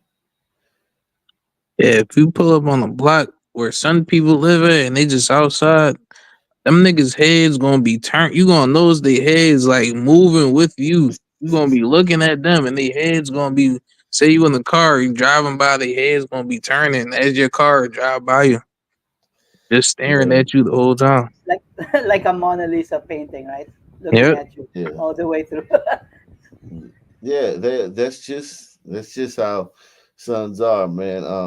They it's just how we are, man. Salute everybody, man.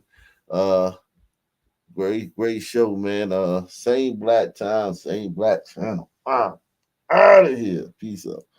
Good night, everyone. Salute, y'all.